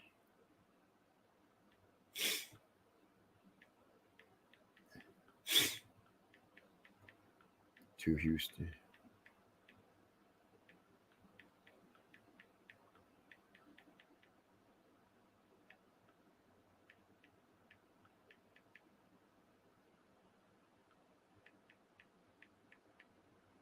Oh, I'm sorry, I did not mean for it. He say that man was talking about going to work at 4. Then he saw that grandbaby picture. He called in like, oh shit! She called it. Call Richie.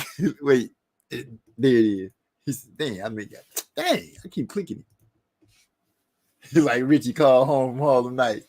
Come on, man. Well, you know what? You're right, but fuck that. I'm gonna go see my grandson, and my daughters, and my wife. Plus, I just told y'all they had those storms and stuff down there. Stuff all tore up.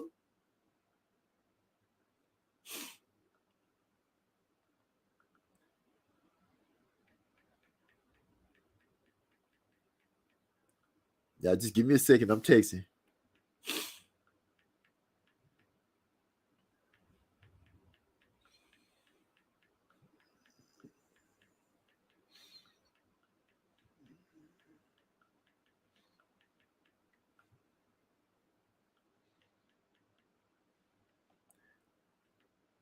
Storm hit him again. Let me see. The fighters jumping ship. Okay, the fighters jumping ship. My bad, y'all. The fighters jumping ship. So I'm bringing them home.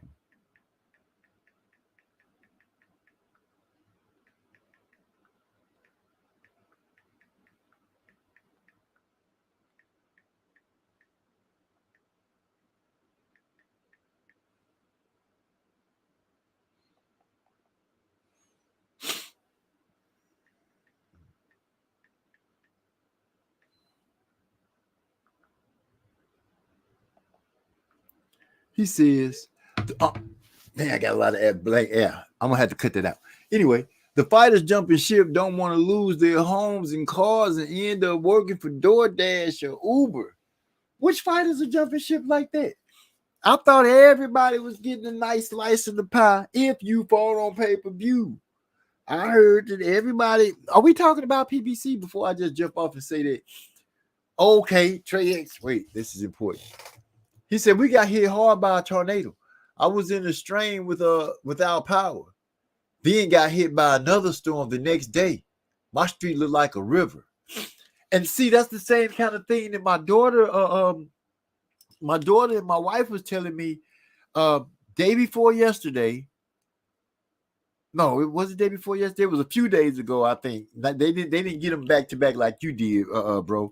But they got a tornado that ripped through my daughter's side of town, Ebony, the one that was that's up for the teacher of the year. We haven't got word on that yet, but I did ask her. She said she would check into it and find out, but they hadn't said anything yet.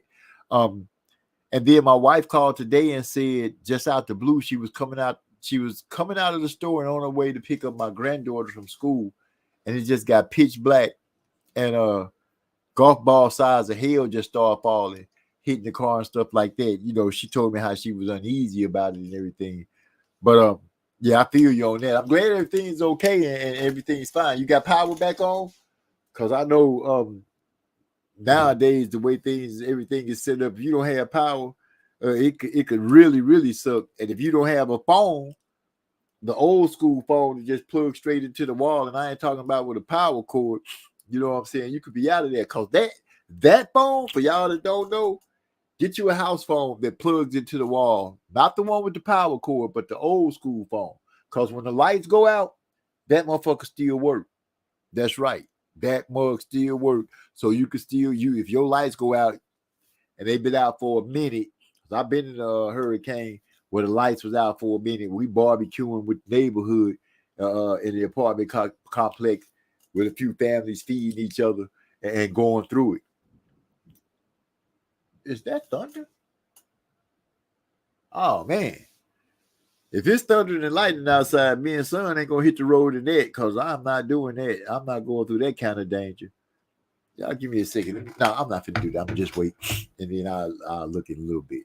But yeah, I feel you. I'm glad everything going okay. But like I said, bro, I hope your lights and stuff back on. Give us a thumbs up and let us know that things going good. And if you need anything that I can help with or something like that, reach out to me because I'm always here. You know that. You know that, bro. Anyway.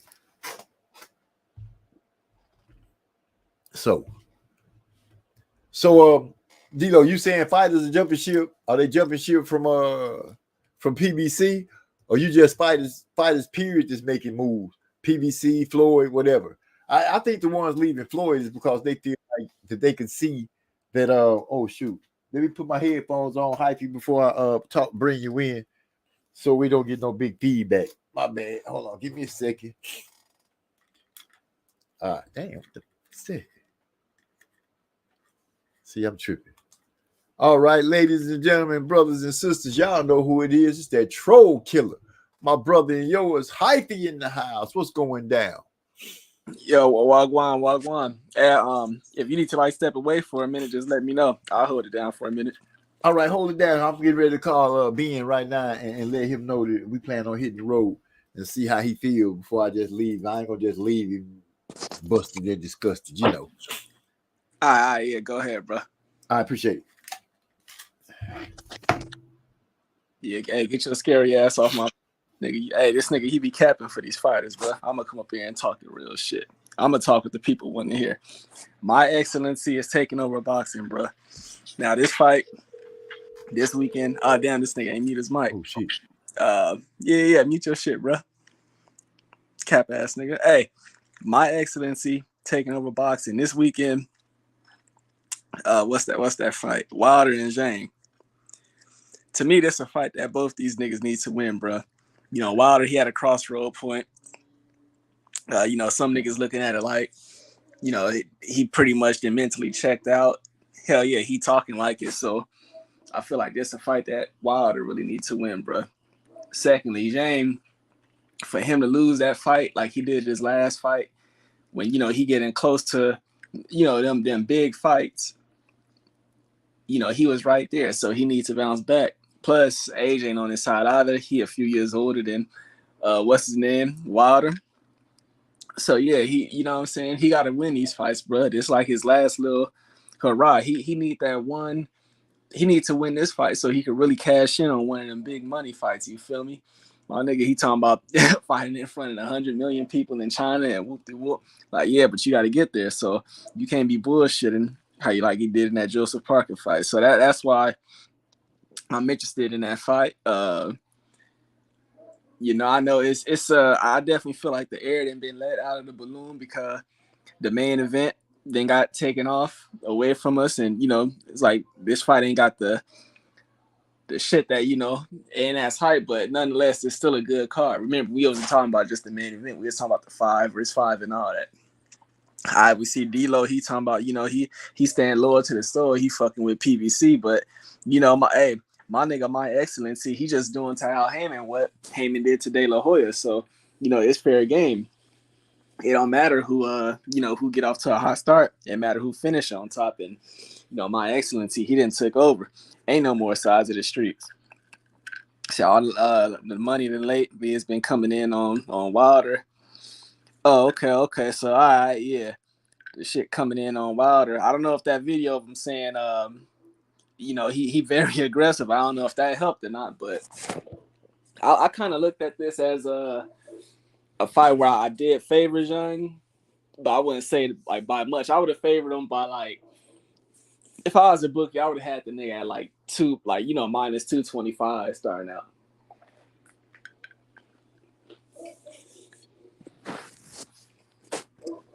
Shit, but I could be hella off, bro.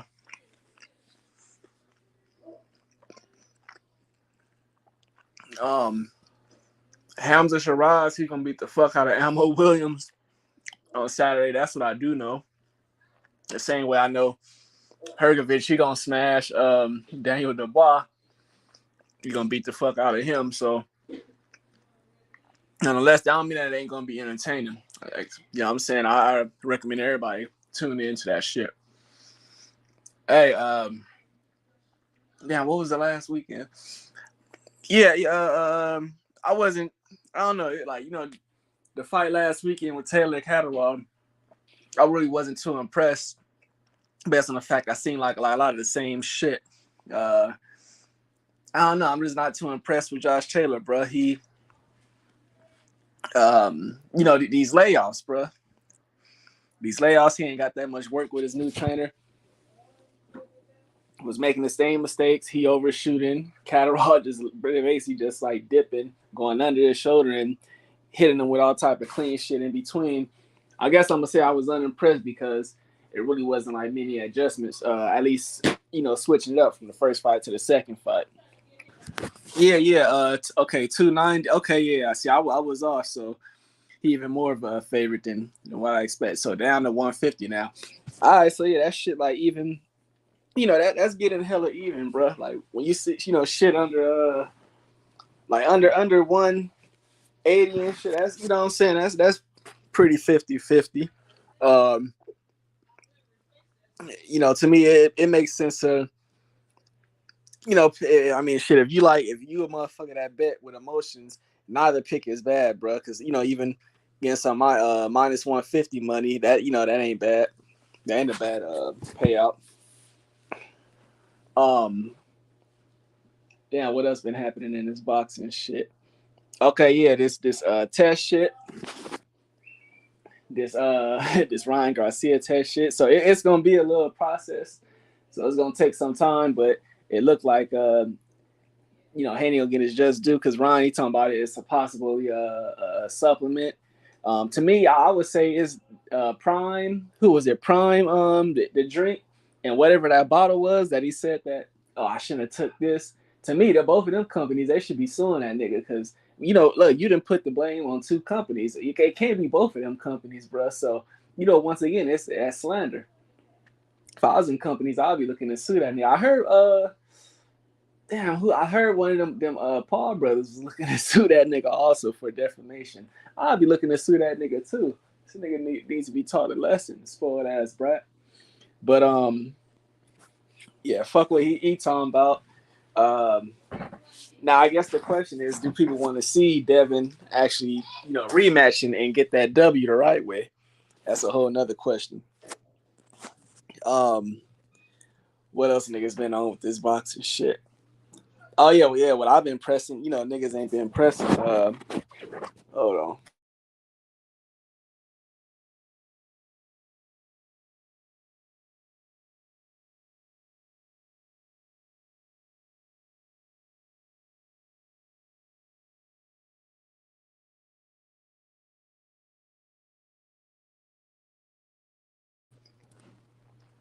Nah, earn Biggie. That ain't they weights. That's the betting odds, nigga. That's what they coming in at, bro. Shit, Zhang, he might be close to. I don't know. That nigga be like 270, 280. Yeah. Hey, damn, that's a good. Nah, he made me think of some good ass point. Um, damn, John, he might have Wilder by like 60, 70 pounds or so, bro. God damn. I now what I was back. I'm back. Okay, yeah, you back. Hey, you put that nigga in his place, right, boss? Tell him you the boss, right? Oh no, I don't flex like. Hey, yes, we do. No, he more like a little brother. He more like a little brother. Oh, well, sometimes you got to dunk on your little brother if you think he's too good, So, hey, you can walk around with that pistol. You got it. You're right. I do get to walk around with my help, so let me know for sure. What we got? What you cooking on? Oh yeah. I was trying to cook you. Ask you, hey, what's up with AJ not wanting to fight Usyk again? Why he ducking Usyk? I thought he was undisputed. Well, like D-Lo said, he got confidence against certain people. If I was his handlers or whatever, I wouldn't go straight to Wilder or Fury, because I feel like both of those dudes could cause a good threat. I think Wilder could end up stepping up for AJ because he wanted that fight so bad for so long. That's a possibility. And we just know Usyk is an obstacle. We saw not Usyk, Fury is an obstacle. Yeah, we saw Usyk handling, but he handled AJ twice. And it might not just be that big of a confidence boost for AJ to go running up against Usyk right now. And big bro, I'll let you know if we're gonna hit the road or not, because it's raining right now, and I don't want me and Tori to get out there. They say it's supposed to rain till about midnight. I'm gonna call Holly and the girls and see. Well, not Holly. I want to surprise them, but I got to make sure all the pieces fall together. But I talked to Ben already. He cool with it. I'm good. I got the hours. I got the extra time that I can put on there. So everything like that is gonna be good. But no, I ain't gonna say that. Wait, I'm wrong. I am gonna say that maybe AJ not ready for Usyk right now. Maybe he might do need to fight somebody. I would say go fight him, but maybe he needs one more little bit more confidence booster, and he'll be ready to go out there and put hands on Usyk, or at least attempt to. Booster, but he just fought one of the most popular fighters, of this era, and he knocked him out in 2 rounds. That ain't Usyk though, man. You know what I'm saying? That's one thing to knock out Ngannou. You know what I'm saying? That's one thing to knock. But you talking about Usyk, Usyk is a blown up cruiserweight. Come on now. A blown up cruiserweight that followed the great steps of Evander Holyfield, who was a blown up heavyweight, so they said, or undersized heavyweight. He just got knocked out by Daniel Dubois. Technically, come on now. He's a blown up cruiserweight. You can't take body shots that just got knocked out by Daniel Dubois.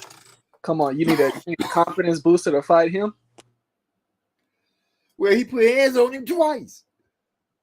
You know what I'm saying? Even though AJ did look pretty decent, the second fight, but he still lost. Oh, so that's why he don't want to rematch him again, because he's scared, or he knows he don't. Well, he got a little shook. You seen he had that little meltdown after the second fight about how did you beat me? I'm stronger on this. How did you beat me? I think he said, he used the smarts, but other than that, AJ trying to piece it together. I don't want to just throw him out there in the water like that. Trying to, we want to get the best fights to the finish line.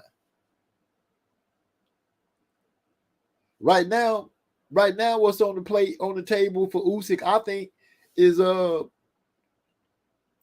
because it's Usyk and Fury. if they rematch was next, I'm pretty sure that's I honestly say we get follow the rules. That's the fight that I should see next. But you know how boxing can be. But I'm sure Fury and the Fury camp, I think they vividly they over there working.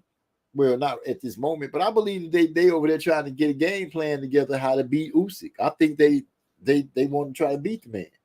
But I think Usyk gonna come back and be like, y'all got me messed up. That Warrior gonna show up one more time. I hope he have another live ass outfit like he did when he came out this fight. Oh, and D'Lo say, no, sir.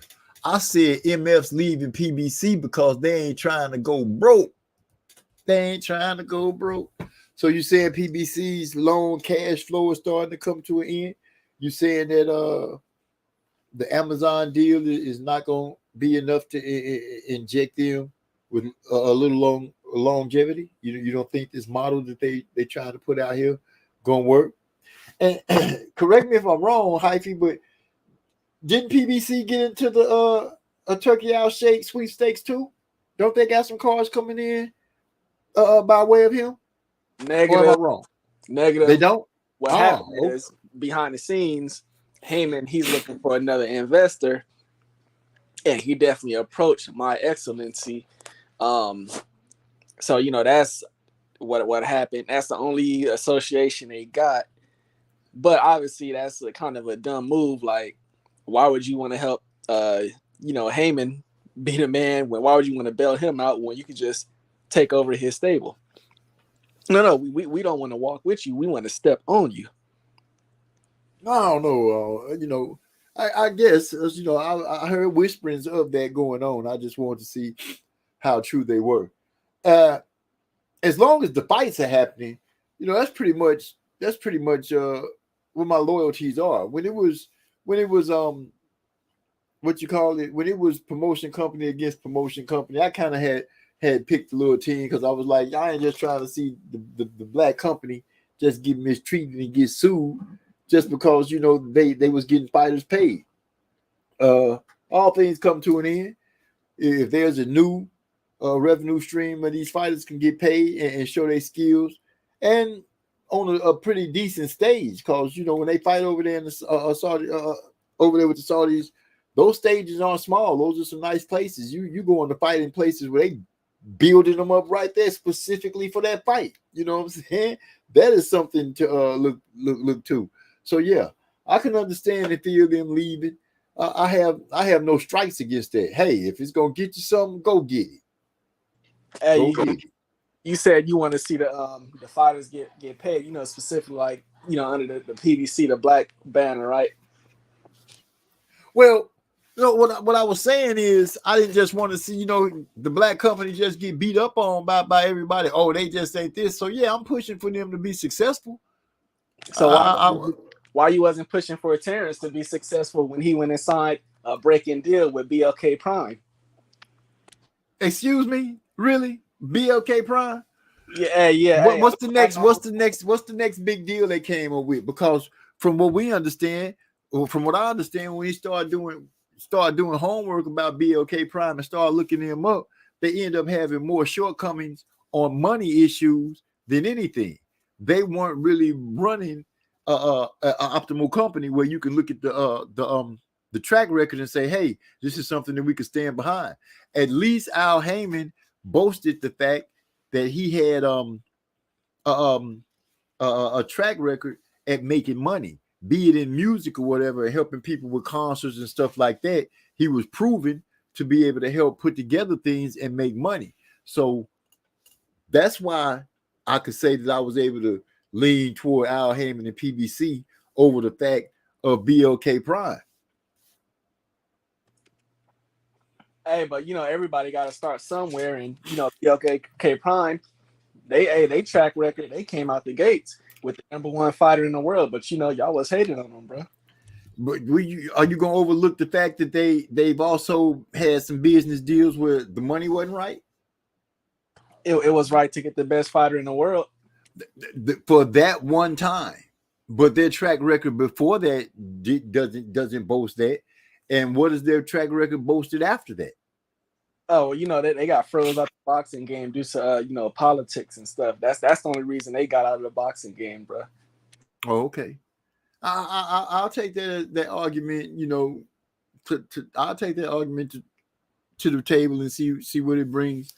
But you know, honestly, I'm just saying, you know, as long as I see these guys, we get a chance to see these guys fight, and these guys, the person seems to be there, and everybody seems to be satisfied and happy when they walk away. What more can you ask for? We get to see the fight. Hopefully, our fighters come out the ring healthy and still have their faculties about themselves, and they paid. Like I said, we seeing Deontay Wilder, to me, on one of the fastest turnarounds he's had in years. You know what I mean? Yeah. Hey, thanks to a Middle Eastern human being that likes boxing. That's all I can say. A human being that likes boxing. And Trey X said BLK was run by rookies. That you know, that also can play a big factor in it. You're jumping into the boxing game. You got to have your teeth sharp and your claws ready. You got to be ready to go. You got to come in kicking ass and taking names. Did I say that right? Or was it taking names and kicking ass? Pretty much the same thing. I just put the words out. Well understood. Yeah, you know what I'm saying though. So with that being said, once again, that's, you know, PBC had a track record, or should I say Al Heyman had a track record. I can't think of BLK, like I said, what they showed us from the get-go, that they just weren't ready for the game. Maybe they can go and reinvent themselves or reassert themselves and come in swinging and fighting and be ready. But at this moment right now, I think I don't know what to think about BLK. I don't really think anything about them, you know. Now, if they get their hands on some fighters and they get a fight set up, then I'll be willing to say, hey, you know, if it's a fight that's interesting and they got some merit, I'll look. Hey, off topic, but pertaining to last weekend, hey, Christian Mbili, he punching this shit, bro. Yeah, you brought up Mbili, but let me think, because last weekend, what fights was last weekend? Well, it was the UK card was in the daytime, Catterall versus Taylor rematch, and then at nighttime it was that was basically an Eye of the Tiger card. Christian Mbili was headlining the card. Okay, yeah, I didn't see last week's fights because I most definitely Josh Taylor and them came on in the afternoon, like, right? Yeah, I was definitely at work then. Last week was kind of rough for me. I came home and was sleeping a lot. I had this horrible headache, like this migraine headache that was sitting behind my eye, like a needle was being drove through my eye for the last few days. I wasn't talking to nobody on the phone. I was just coming home and going to sleep, trying to sleep it away. It finally broke yesterday. It was horrible. Good. I hadn't felt pain like I hadn't had a migraine headache since I was a teenager. So getting hit with one at my age now, I was like, oh man, what the hell is happening right now? Man, I haven't had one I haven't had a migraine like well over 10 years. But now, damn, you brought it up. I'm like, boy, when that shit do come one day, man, that's painful.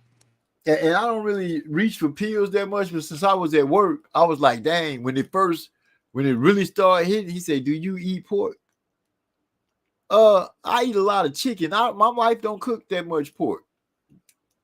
I eat bacon, but I haven't had bacon in a good minute either. It's been chicken and you know, vegetables and stuff like that, shrimp.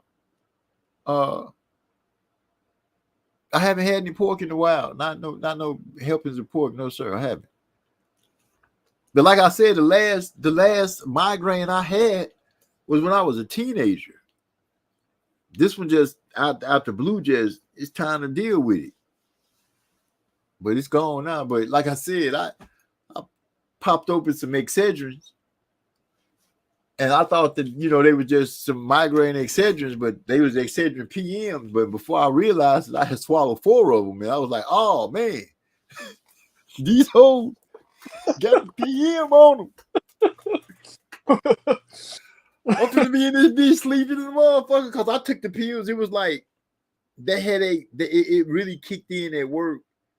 Like soon as I got to work, so I got to work at like 5:45.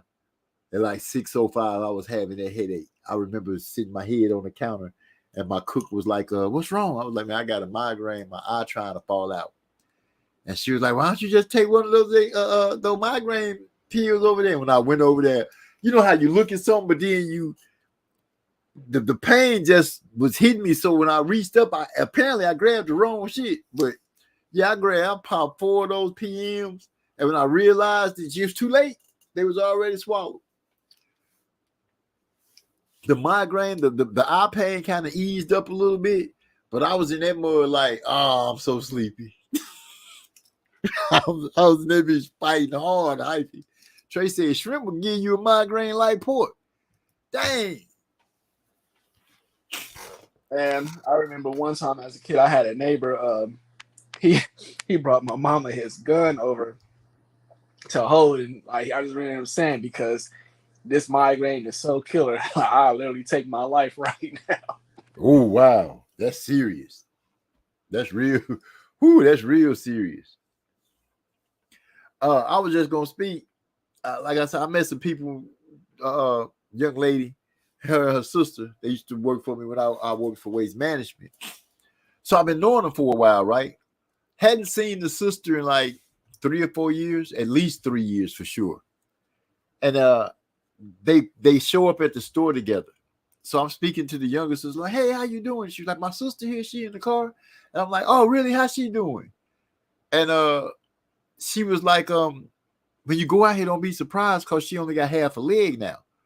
And she proceeds to tell me that there was a big shooting up the road from our store a couple of years ago where the laws were, it was bad. You know, you could hear all the stuff that was going on.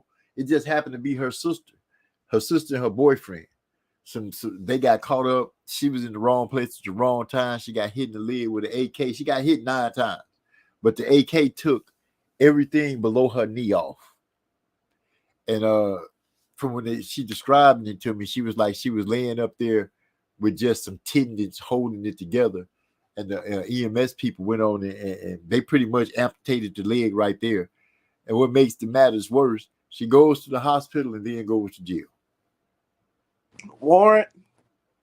I don't know what they. I was so messed up at the fact that she lost her leg and got hit by an AK and was shot 8 times. But even worse, I'm like, damn, you go to the hospital and you don't get to go home. You get to go to jail. But at the same time, the jail gave her a new foot. Well, gave her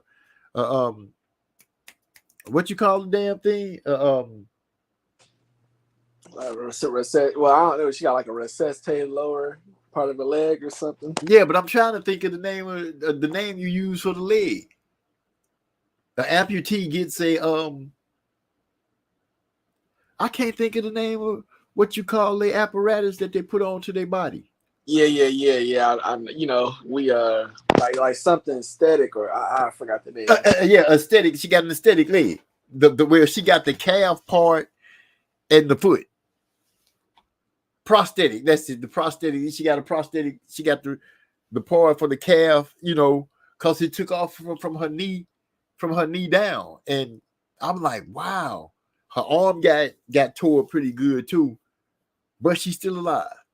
She's still alive, and she seemed to have come to cope. She can't come to cope. I guess you can't. You don't have a choice but to cope with it.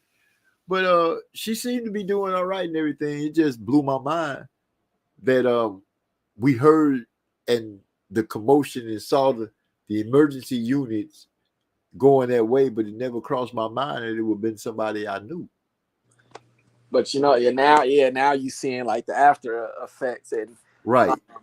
And now you just like somebody that happened to nowhere had nothing to do with it. But I wish everybody who was involved in some type of crime could see shit like that, like how your choices could affect somebody years later and shit. You feel me? Exactly. Like, this person getting hit up. Exactly. Because the boyfriend, well, he's dead. He ended up taking one to the head too. But from what I'm understanding, and most of the stuff stemmed from his doings. She wasn't even supposed to be in it. From they was like she got hit, but from what they understand, they thought she was some other girl. I'm like, how y'all get all that information? Y'all didn't say nothing about the people doing it getting caught, but y'all got information. Why she got shot. Did y'all actually talk to the shooter? This is what I'm looking at. This is my understanding of it, because I'm like, how can you tell me that your sister was mistaken for somebody else unless the police got this information out of you? Because they didn't say that the people that did it was caught. It's just a mess. And I didn't really ask a lot of questions about it because I didn't want my energy to get taken away on that. Yeah, it sounded like it was one of these situations. She just like happened to be, riding with her man, and maybe he had some type of funk in the city. Niggas got off on him, and she was right there. Yeah. But that's another thing too. That's another lesson to these streets. That shit could happen. Like, if you fucking with a nigga who, out there in the streets, he got enemies and stuff. You might not be wanting to hop in the car with a nigga. When you hop in the car with a nigga, you assume everything that come with him. True. That makes grand sense. Yeah, niggas need to. It's unfortunate, but niggas need to learn life lessons before you play certain games. True. Damn. I'm sitting here, I'm all antsy because I want to get on the road right now, but I still hear thunder and rain hitting the house pretty damn good. Yeah, my folks in Louisiana, they told me it was a thunderstorm coming through their way, and they said it was like over 90 out there, but the storm was coming. So, people that's not familiar with places like Florida, Texas, Louisiana, it's like, bro, that's just how it be. The weather be hella bipolar. Say it again. You wake up like earlier today. It felt. They say it was like 90 something, but honestly, the humidity, it actually felt like about like 105. It was hot out there, and it was a heavy. The feel of the air around was like a heavy ass, like an oven almost. It was difficult breathing. You know what I'm saying? It was some difficulty taking breaths, but at the same time, once you got to moving around in it, your body adjusted, I guess, but still, like I said, it was like supposedly 90, 95, something like that, but it felt like 100, 105 out there today. And then now it's raining hard in the bitch. Hey, I can speak from spending a lot of time in Arizona summers where it's getting close to 120 on a regular, and also spending time in the South. I'd rather be in that Arizona heat than be in Texas and Louisiana, Florida summer where it's hella humid, bro. Yeah, a dry heat is easier to deal with. That humid heat, that kind of wet heat, it kind of blankets you. You know what I'm saying? It's like something's on you. So I feel what you're saying. I know the difference between that dry heat and that humid heat. That humid heat is it just sucks. It just sucks. Yeah. Okay, yeah, because you was planning on hitting the road at what, probably around midnight your time? Yeah, that's what they said. The weather thing say on the phone say that it's due to thunderstorms to last till about midnight. I'm like, soon as I hear it lighten up, peering, I'm out of here. And how long to drive again? Well, we're not gonna be pushing it like that because we don't know if it's gonna be wet, any wet pockets or anything like that. So we might end up doing a full 3 hours. I just have, I'm not gonna be trying to push it. Oh, okay. So you probably going like about like 170, 180 miles, somewhere in that range. San Antonio, the signs between San Antonio and Houston say 299 miles. Wait, you said 299? Yeah. Nigga, that should take you well over 3 hours. But I just told you it should take over 3 hours if it was good driving conditions and everything. Our speed limit is 75. Yeah, right, nigga. That should be like. So it chops it down to a two hour and some minutes. Well, hold on. I gotta clarify. You said this is 299 miles. 299 miles. Nigga, that how fast you be driving, MZ? You didn't hear me? I just told you the speed limit from Houston to San Antonio has jumped up to 75 miles an hour. Yeah, but y'all must be flying y'all ass off.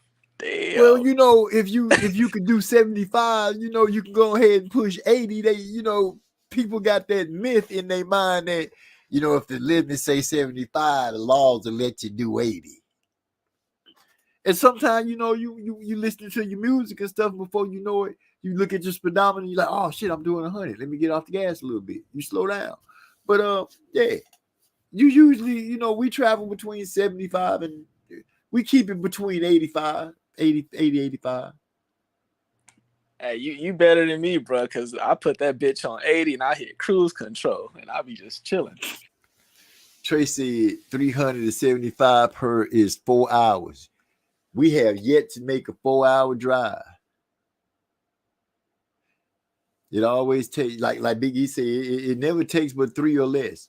If you on, like I say, on an optimal day where you can like do the 75 and push it to 80 in that area, you end up getting there quick, especially if you ain't got to stop with nobody. Now, if you have to stop, you add minutes, but if you get to push it straight through, it's a nice roll. Because I know I used to always try to get here within 3 hours. And that was before they changed the speed limit to 75. I remember when that bitch was just 65. Hey, I gotta and give for it a to brief y'all, moment, bro. it was 60. I gotta give it to U and E because hey, y'all niggas be mashing the gas on them hoes because like when I drive to Vegas from where I'm at, that's like 230 miles. Nigga, that's damn near a 4-hour drive for me. But how Y'all fast be you be moving. going? I like to go. I like to just hit 80. Like I like to get in cruise control and hit 80. Man, when I get this rolling, yeah. I be trying to like, I be trying to get there. Yeah, y'all niggas running me off the road, bro.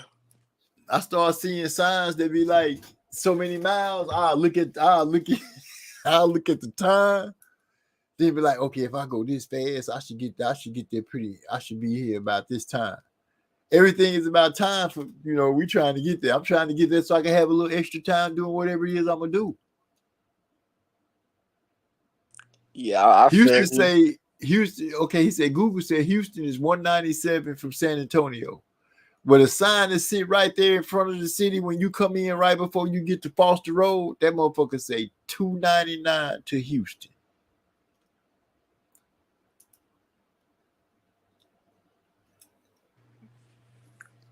Hey, I'm over here thinking about like when these athletes have to travel over to Saudi Arabia. That's almost like a day's worth of just airtime, you know, taking in a couple, you know, flights. They got to transfer over.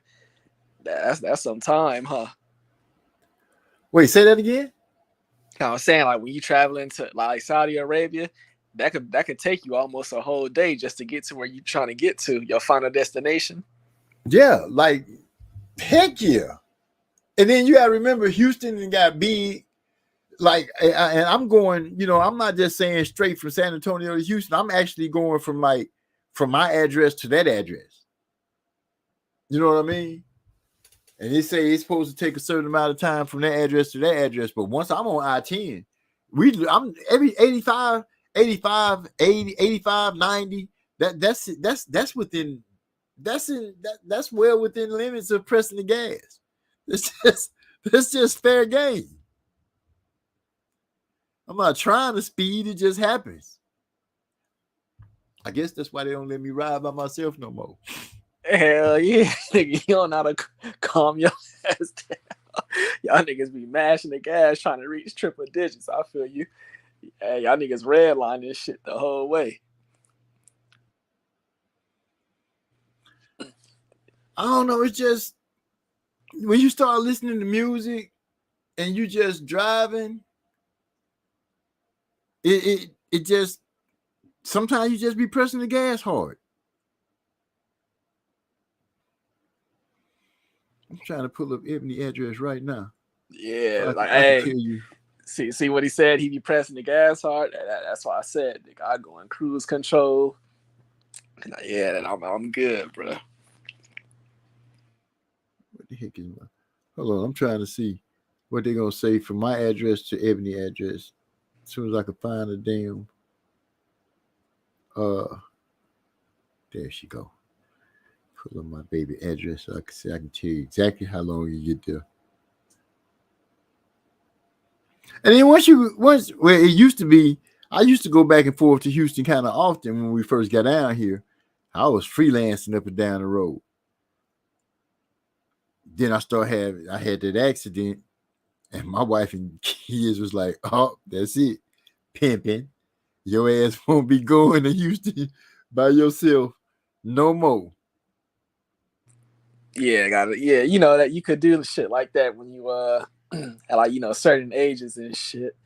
I definitely know about that, but after a while, gotta slow it down. Did you just hit me with a certain age? Oh, damn. That's Really? That's a 10-yard penalty. Yeah, we need to throw the flag and blow the whistle real hard. Somebody do something. This man just called me old like D-Lo be doing. I'm sitting here looking at every app on. Where's the map? Oh, there it is. Let me see just how far from here to Ebony.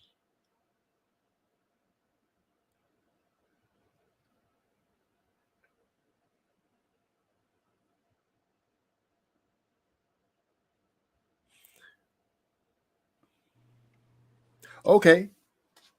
See, this even less than I think bro seen a fucked up sign. I probably did, bro, because wait, how far he say? 196. So you wait a minute, hold on. Y'all trying to tell me that you telling me that?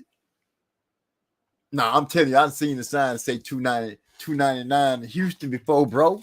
Hey, nigga, we about to go off what Google Maps say. Nigga, put that information in and just tell us what that number say. I'm looking at that because I'm looking at like how far Trey say it say 197 and it say my daughter's house is 166 away.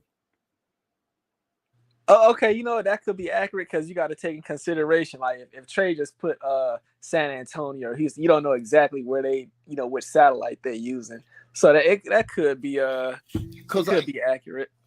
Because I always felt like the travel was fast, but I'm guessing that it's 300 from downtown to downtown.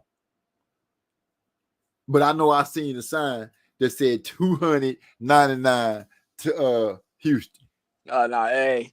Yeah, you was on one. Them shrooms was kicking in. You was seeing shit, bro. You, Trey X, Big Bro, all y'all. Y'all ain't gonna convince me that y'all not finna convince me that I saw the wrong sign. This nigga be taking the wrong freeways and shit. No, I get where I'm going. I'll be turning the wrong freeways and shit. I get where I'm going because didn't I tell you about me and my son from California up there with Jesse that we were driving? Remember I told you about the trip we was driving back, and we was trying to find some bud, and we turned down that road, and we was like, okay, the map say this way, but we riding on the road and like we start, you start having conversations like, damn son, we've been on this road a long time, we ain't seen no other car, and the last house was way back there. I'm like, we're going to get a little bit longer because we start seeing some shit like the hills have eyes. You know what I'm saying? We're going to have to turn around. And then we just pop up into this little ass town all of a sudden. And they go to weed place. Ain't that crazy? You just take a chance like that. Y'all must have been in like Northern California. We was just coming into Arizona. You know when you first get there and they start talking about the dinosaur bones and all that, you start seeing all that okay. stuff. Yeah. Them is just open land and shit out there. Carson City, California City. It was something like there was some crazy named little town that we went to. Yeah, Cal City. And man, me and my son was joking because when we pulled up, the staff was outside chilling like they was customers. And we walked up and we was like we was finna stand in line behind them. And they was like, oh, nah, man, we just messing with y'all. Y'all just going in. But yeah, I started thinking about it like, damn, son, you see how we just took ourselves out off the map like that to go get some bud? Let's not do that no more. Like what? Like nigga, nobody every guest we out here. Right. The way that road, because when we turned on the road, I told you it was like an old school police car or something right there. We was like, and that thunder hitting hard. Cause I know the area you talking about, and that area, I'm familiar with it because people only go out there to either ride, your off road toys, and to go shoot. And to shoot. Yep, and to shoot. It's a desert out there, you be left alone. Right. And we went to a couple of like the Indian little stores to and looked at some picked up some souvenirs and stuff like that. But our whole mission, I'm looking at my son, he looking at me. We supposed to be getting back to California. We just we gotta stop. We just gotta stop and get some bud. Pops, we gotta get us some flour. Yeah, son, they go a spot right there. That's just a few miles that way. And off we go. We in the wrong damn city, wrong state. We ain't called nobody and say, hey, we finna make this quick off ramp and try to grab something. We could have been snatched up. Yeah, I'm gonna put Jeepers Creepers on your ass. Don't do that. Don't do that. Man, I just got back to my phone, but I could have swore I heard somebody say something about an aesthetic leg. Did the great brother Coach Daniel jumps on the panel? Forget you, D-Lo. It's prosthetic. Yeah, I did say aesthetic. I did say that first. It's so in my mind. It's so frustrating, when you can't think of the words and shit. I know.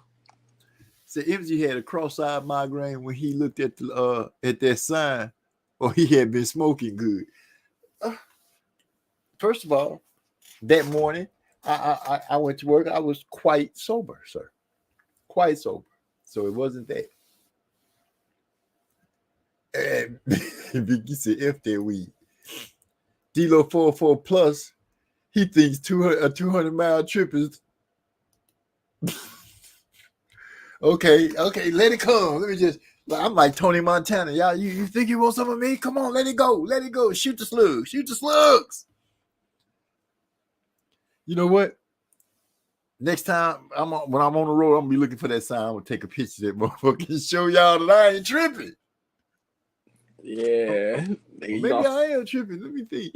Now they got me sitting second guessing myself. I think I know I saw 299, not 199. Maybe I did see 199. Am I tripping? Hey, I'm gonna tell y'all, this nigga MZ, he seen exit 299. This nigga don't know what the fuck. Mile marker 299. That nigga got off on exit 299. That's almost funny, but not really. Let that go. He said the truth. That one green took him on. And Mom, you know what? Now that I'm thinking about it, maybe that sign that we're right before we come in do say 199. Yeah, I'm gonna look for that hold up because y'all killing me right now. Big bro, you supposed to be on my side, man. You laughing at me and getting the ammunition to shoot at me. You and little bro both got laughing, get faces all over the place. Okay. It's all good. Wait a minute, big bro is that happy face got swirly eyes and stars flying around it? Wow. I'm crushed right now. I'm just hurt. I'm hurt. Sad. And I was just randomly thinking, like, nigga, where the hell is Jermell Charlo at, bro? From what I understand, he in camp with Errol Spence. Errol joined his camp.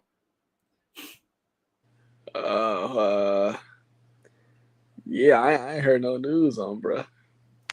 Got a question. It says I haven't heard none either. Except only thing I heard was that Errol Spence had joined Jermell Charlo, and was using his what's the word? His trainer. Yeah, Yohan Guzman. Oh shit. Trey asked to ask him a question. What chance y'all giving Du Bois this weekend? He said I give him a snowball a chance in the Sahara. Well, damn.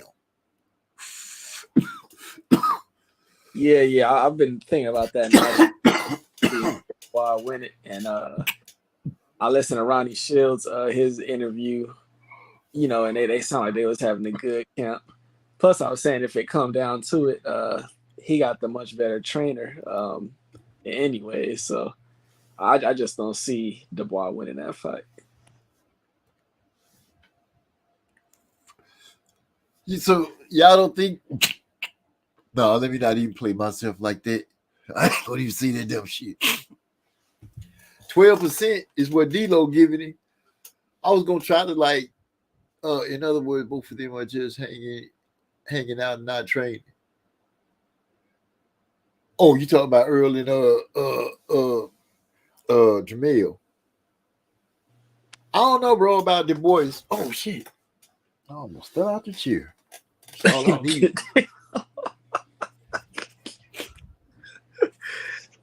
Hey, nigga, first you speeding, now your chair speeding and knocking you out the chair, nigga. Nah, you know how you well, I don't know if y'all do that or not. Sometimes you move and man, I just almost fail. That's all. Players have issues sometimes with balance. I need to get another chair because this one kind of move a lot. I don't know, Trey. I hadn't thought about the boys fighting. I thought about Zane and hold on, let me get my list because I thought about Zane and the possibility of Crawford stealing a chance to get in there, and Earl. It's really Earl stealing a chance. If he can get through Fundora, Crawford get through Madrimal, that we can end up seeing a rematch. I've been thinking more on that. Excitingly to see if Wilder gonna bring the bomb squad dude or Zane gonna bang him out. I don't know. Note to self: don't pick Du Bois. Wow. Bang, bro. He said he making sure he put a note to himself. He wrote it more than once. So you don't think Earl and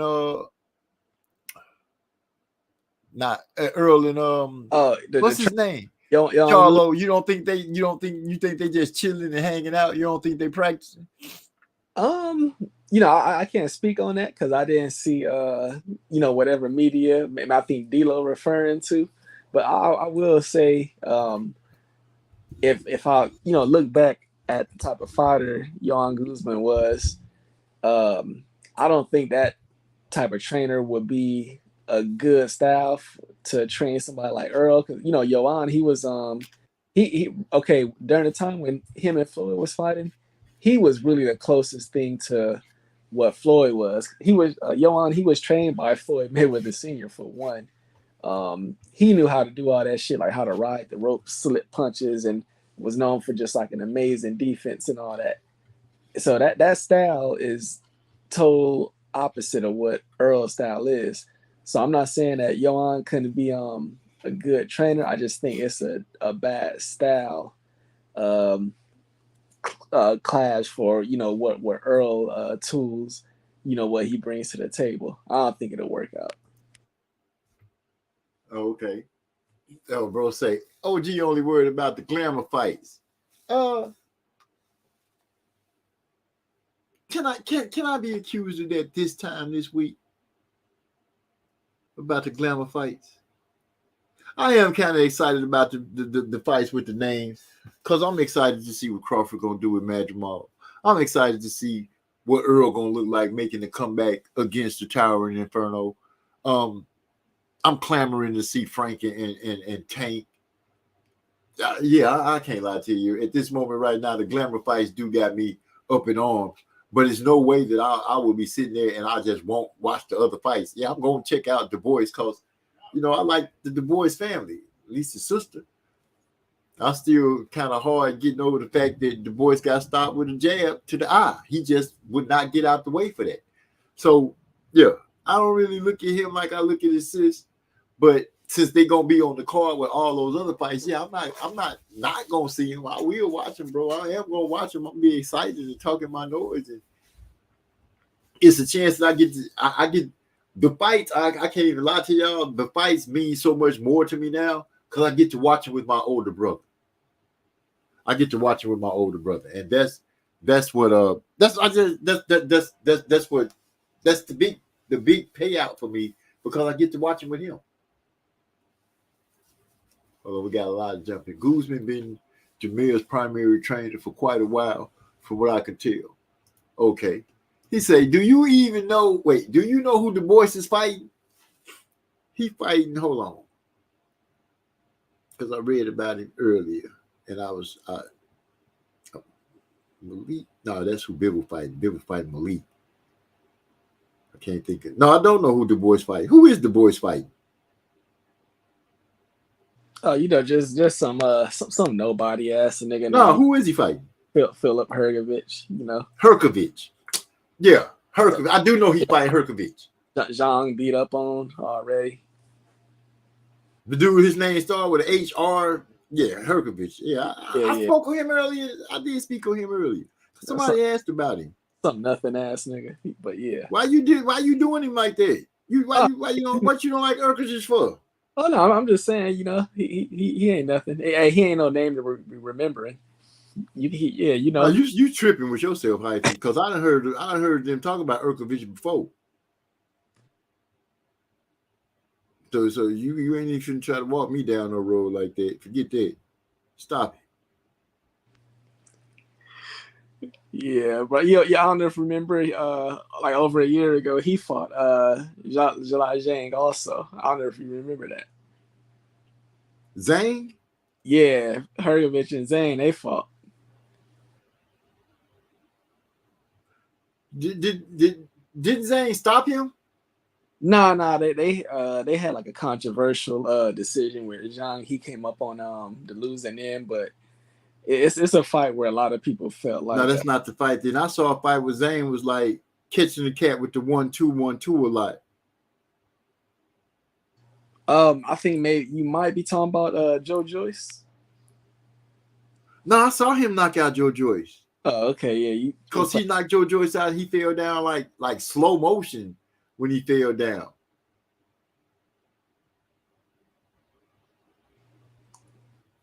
He said, "I'm disappointed, though, G. It's called sarcasm, brother." Right now, I'm sitting here. I'm loving this conversation, but I'm itchy right now because I'm like, as soon as the rain stops, I'm trying to sneak to Houston. Yeah, I understand. Like your mind is racing, but it's going in two different directions. That you trying to run the show and mentally prep yourself for the trip. I feel you.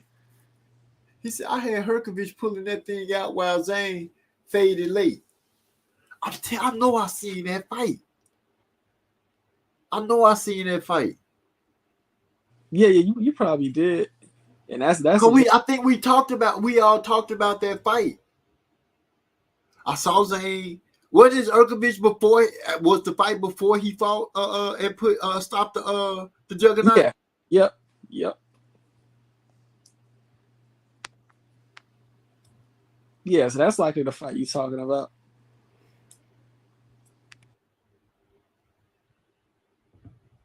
Let me see. I had Herkovich say that was the fight. Herkovich that was the Herkovich fight. Herkovich was out. Okay, D'Lo. I guess D'Lo feeling what I'm saying. He actually seemed like he had to fight the urge to quit. Oh shit! We bubbling up. OG got more excuses than Shakur Stevenson after De Los Santos fight. No, I don't. I'm bobbing and weaving. I'm slipping and sliding. I'm ducking and dodging. Shakur just was jumping way back. Way back. We're going to take this one back. How far? Way back. Way back. Do, do, do, do, do. My big brother was like, De Los Santos didn't do enough to come. He's supposed to came and fall a little harder. I'm like, bro, but when you really look at it, Shakur is like disengaging in the fights. He like way back. He can't do nothing. Yeah, I heard his excuse about it. Like he was, what did he say? He was like, I was getting out the way, and this. He tried to explain it away, but at the same time, you put yourself so far away, and your arm is only 68 inches. What you was gonna do way over there? Nothing. Hop on Twitter like he always do. I want to. Well, I only way to make myself be aware again. Just go pull it up and look at it. Yeah. Oh no, your eyes gonna hurt it. You gonna get that migraine, Himsy. Don't do that, dude. Don't pull up no Shakur versus De Los Santos. I'm talking about Erkovich and Zhang. Oh, okay. And I honestly, being honest, that wasn't like that was kind of like a sloppy fight because both them niggas was hella like tired. Ergovich was like sluggish. You know, Zhang, he tired out after like the first 5 rounds. Yeah, that wasn't like an eye pleasing fight. It was hella close though. And I give Ergovich, he did, you know, show heart, and he was just because he was fatigued, so he was just fighting on heart alone. I give him that. My boy D-Lo says Shakur was fighting at distance, but unfortunately he was in another country. Cabrera, Zapata versus Cabrera is an interesting Southpaw versus Southpaw. Cabrera is battle tested.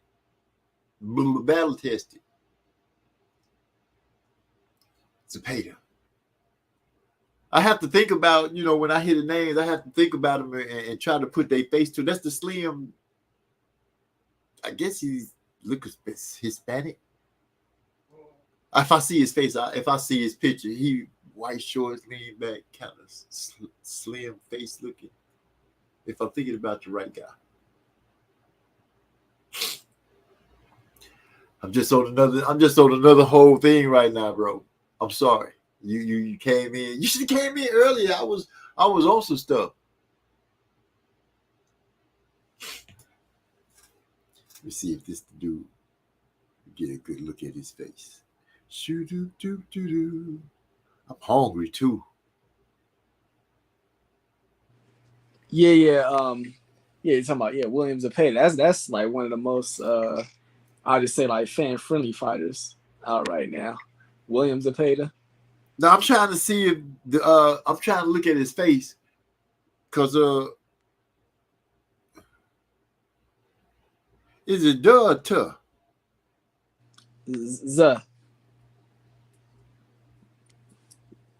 Zapata. Yeah, that's him. Slim face dude. Yeah. Uh-huh. Yeah. Yeah. Hey, did you watch Emmanuel Navarrete fight a couple weekends ago? No, I fell asleep after what was the main fight that weekend that I came home? The undisputed one. With Fury and yeah. But after I watched Fury and Usyk fight, because I went to work that morning, came home, caught up with my brother. We watched that fight, and I got sleepy, and I went to sleep. I tried to tough it out. My brother was like, "We gonna watch the other fights," and I was like, "Yeah." And then he was like, "Dang, they were showing a whole bunch of other stuff before the fight card started," and he started changing the channel and to like it was some UFC stuff and some basketball stuff, and I fell asleep.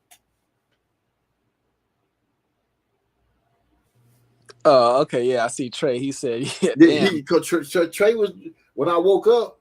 I was waking up to him telling me that we won bets. I just shoot.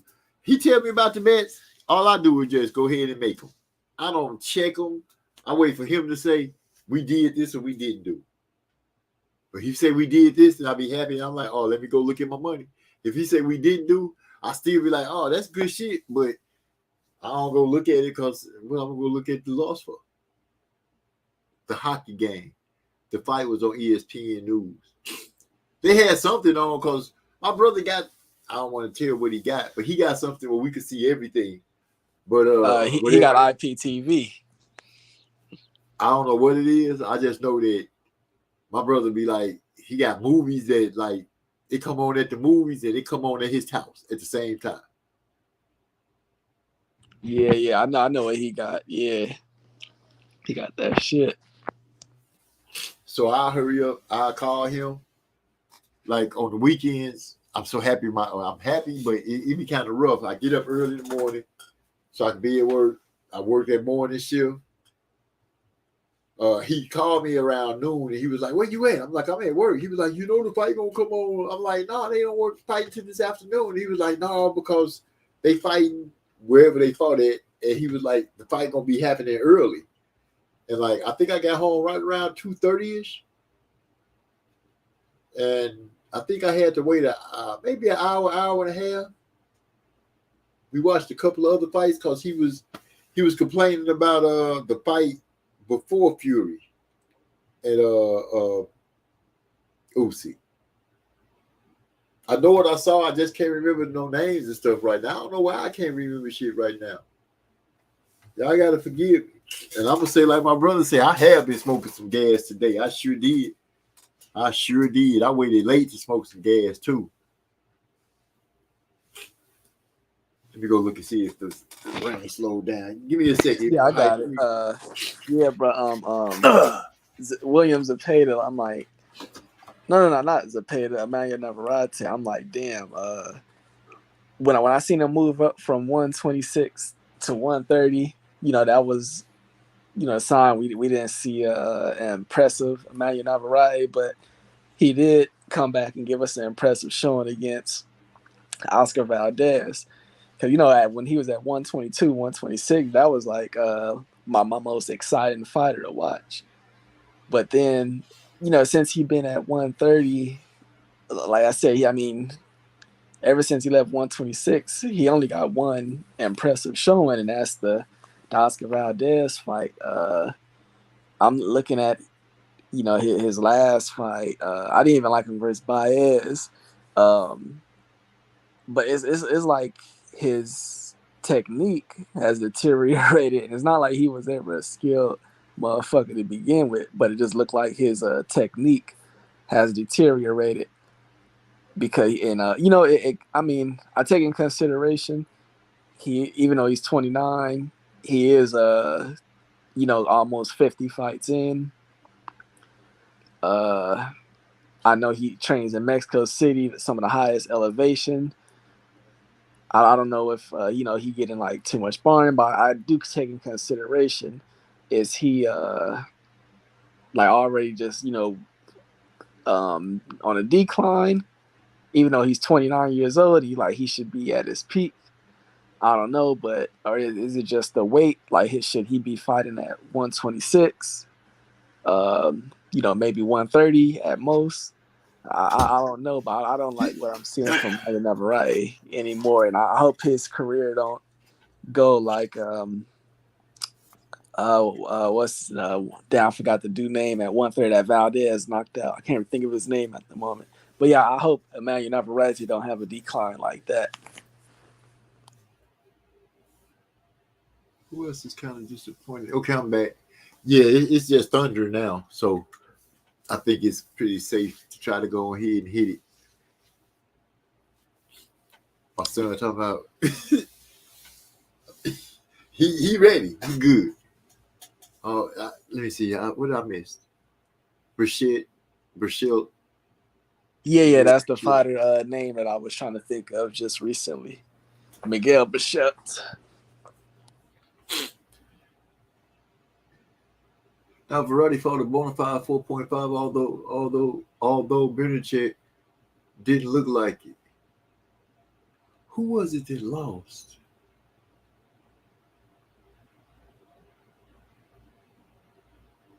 What's the other guy that lost that I was suspecting to win? My weeks is mixed up. Maybe you referring to Joe Cordina? No, Cordina. Didn't he just beat No, Cordina. Cavarral is the one that beat Josh Taylor, right? Yeah, Jack Catterall, yeah. Catterall is the one. Okay, so Cordina fought.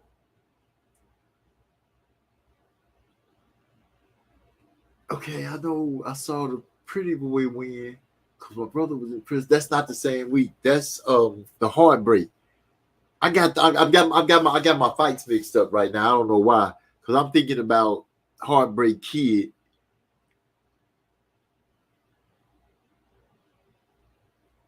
They've already got a draw. Yeah, I'm all thrown off right now. I'm sorry, I'm thrown off.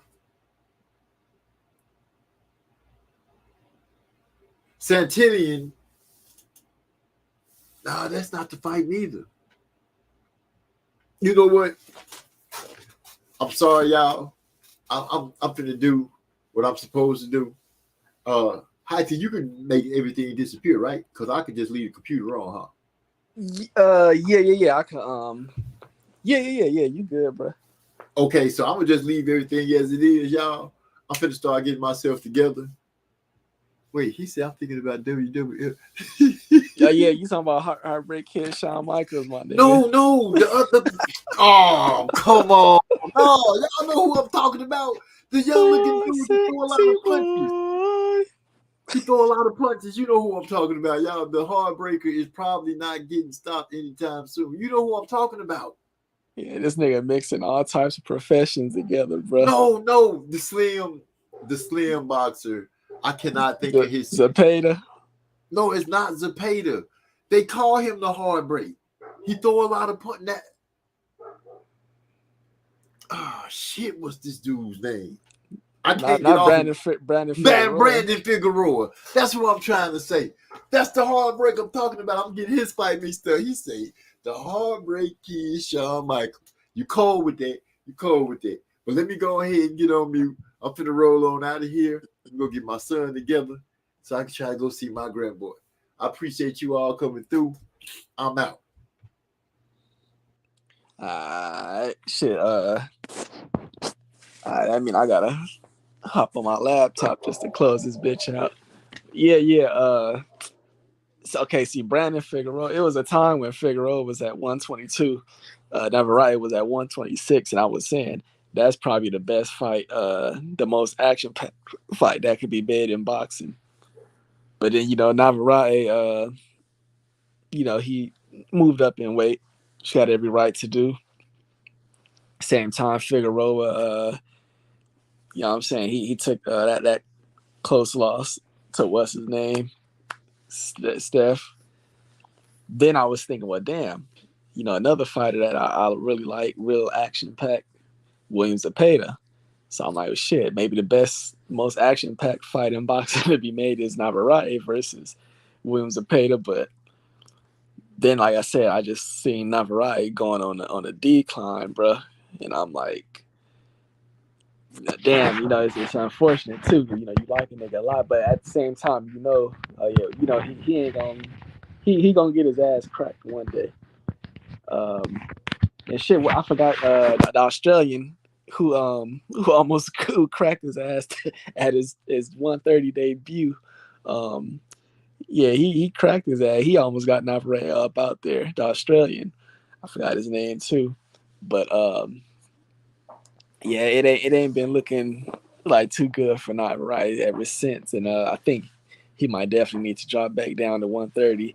I know he was, talking about fighting Shakur, and he actually signed that contract, but yeah, that ain't it. Yeah, Ranchik, he got an awkward style. I really won't even know how to describe his style, but he got an awkward style, and even though it's an awkward style, it's still, he still understand what he's doing in that ring because of that huge amateur pedigree. And I think Liam Wilson, I think I want to say the name is, I could be wrong, but Dennis Baranche, his just him understanding, boxing, being a good fighter, he was just equipped to deal with Navarrete. I don't want to give him too much credit, because that motherfucker was throwing some ugly ass punches too. Him and Robson Conceição, them niggas punch ugly as a bitch. Then Branch, his whole style is just like it's annoying and ugly, but it's effective and good. Like, the nigga still know what he doing. I ain't gonna take that away from him. So he beat Navarrete fair and square though. It was just a terrible fight, bro. I would never watch that fight again. Navarrete fucking leaping left hooks all the way from across the ring and shit. He leaping, throwing hooks and landing, with both feet flat straight. I like, nah, nigga, that can't be my favorite fighter no more. I think he definitely needs to drop back down to 130. I know, hey, the big money fights ain't there, but he don't belong. He don't belong at 135, bro. And that nigga needs to work on his technique. I look at Navarrete the same way I look at like William Zepeda and Subriel Matias. Them is, as far as just like action packed, them two of my favorite fighters. But truth be told, we know them niggas, they gonna get their chin cracked one day. It's just a matter of when, bro. It don't even gotta be when they on the decline. That shit can happen in any fight, just based on the way they fight. They gonna get their shit cracked. So with them, I just enjoy the fights that they give us while it's last, because that shit coming to an end soon. It's gonna be kind of like Jared Hurd. That nigga, his prime ended before he was even 30. Let me try to pull up a. Damn, it's been so many fights, I can't even remember all these fights, bro. Hella fights that happened, and if I don't get on here and actually talk about them bitches, the whole schedule be getting mixed up. You got wins over two Olympian. Oh and the draw with Conceição. And that's what I'm saying. The Conceição fight, it was interesting because he got them 2 knockdowns, and he was clearly winning some rounds, but in Conceição, he was doing his thing also. That was an interesting fight. Another one, Conceição throwing them ugly ass punches, but he was outboxing them in the majority of them rounds.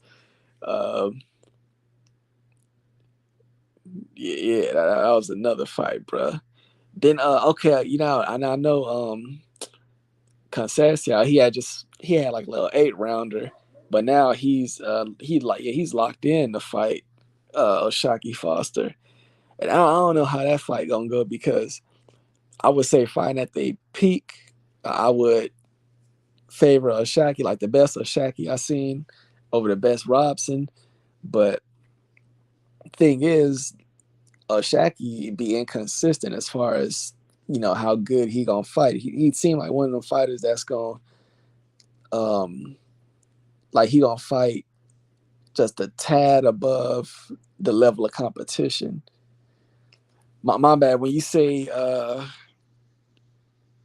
so Trey, when you say I think he won, I'm thinking you talking about, you feel like Navarrete won. I don't know. Like, when you say he, I'm just not sure who you referring to. You'll clarify that in a minute. But so I'm saying, if they find at their best, I think Oshaki, I would favor him, but Oshaki's so inconsistent at the level at which he fight, and then he talking about he's struggling to make weight. So that one. Okay. That fight, it got me wondering between this nigga struggling to make weight. Is Robson gonna finally figure it out and say, all right, look, now I done finally figured this shit out, how to, you know, how to win at this level. You don't know what's gonna come.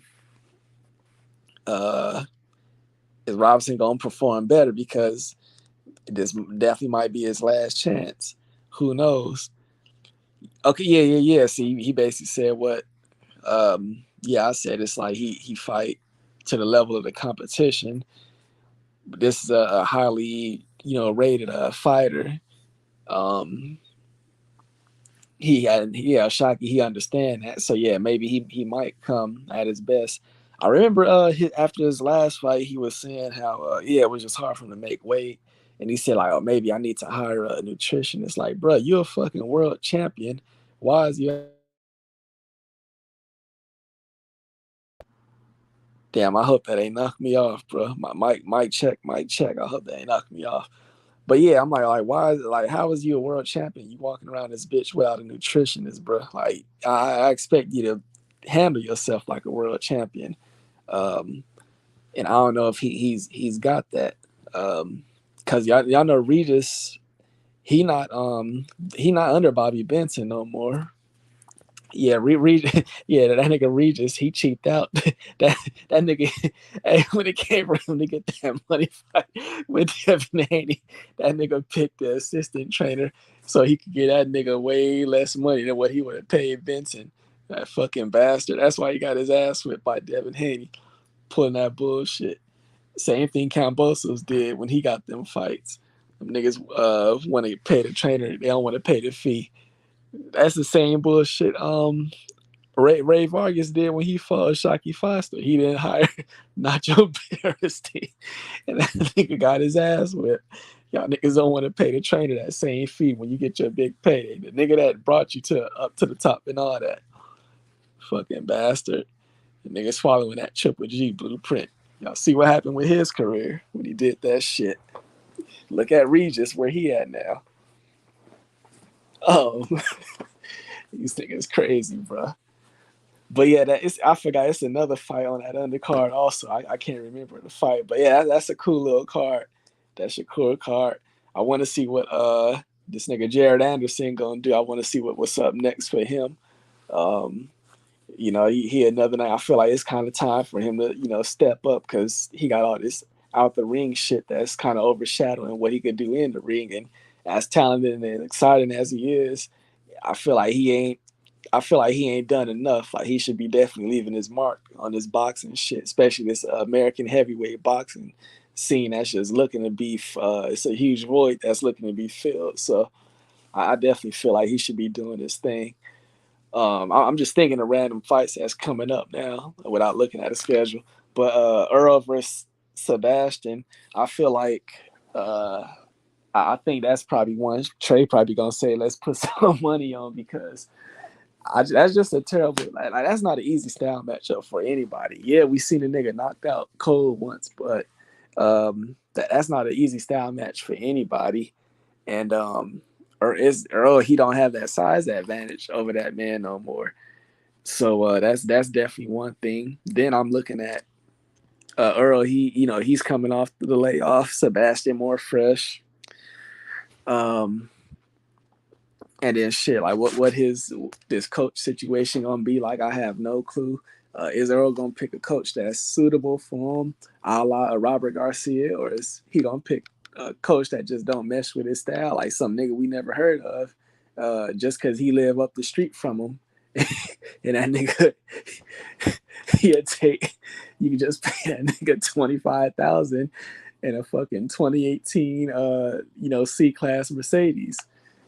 I don't know what Earl gonna do, so I think I'll favor Sebastian. Plus, sometimes they say when you become a world champion, that makes you like 30% better. And Sebastian, he seemed like a guy that could apply to him, where he understands it's a whole nother level he at, and he got to rise to that level. So I see that in him. So I would favor Sebastian in that fight right now. So that's another one that's on the table. I really can't think of like no another big main event cards coming up. But I will say, Christian and Billy, I want to hear where y'all got him ranked at within that 168 mix. Who is he better than? Who is he not ready for? Well, what y'all think he could do against niggas like Edgar Berlanga and Caleb Plant? Yeah, y'all think he ready for those type of fighters at this current moment, or do he need to? Who could he lock up with at 168? That'd be a good. What's the Dominican that Edgar Berlanga fought in? He had a real tough fight against that dude. That I think that'd be I can't think of his name. I think that'd be a good fight for him if he ain't ready for them names. I know. I know who he ain't ready for though. My nigga is Glacius. That to me, that's if David Morrell permanently gone out of 168, that's the best nigga at 168, bro. My nigga Glacius, yeah, that's the best fighter at 168.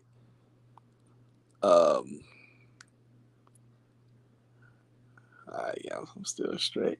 I need to try to pull up the schedule in a minute. It's just some other fights that nigga can't think of off top.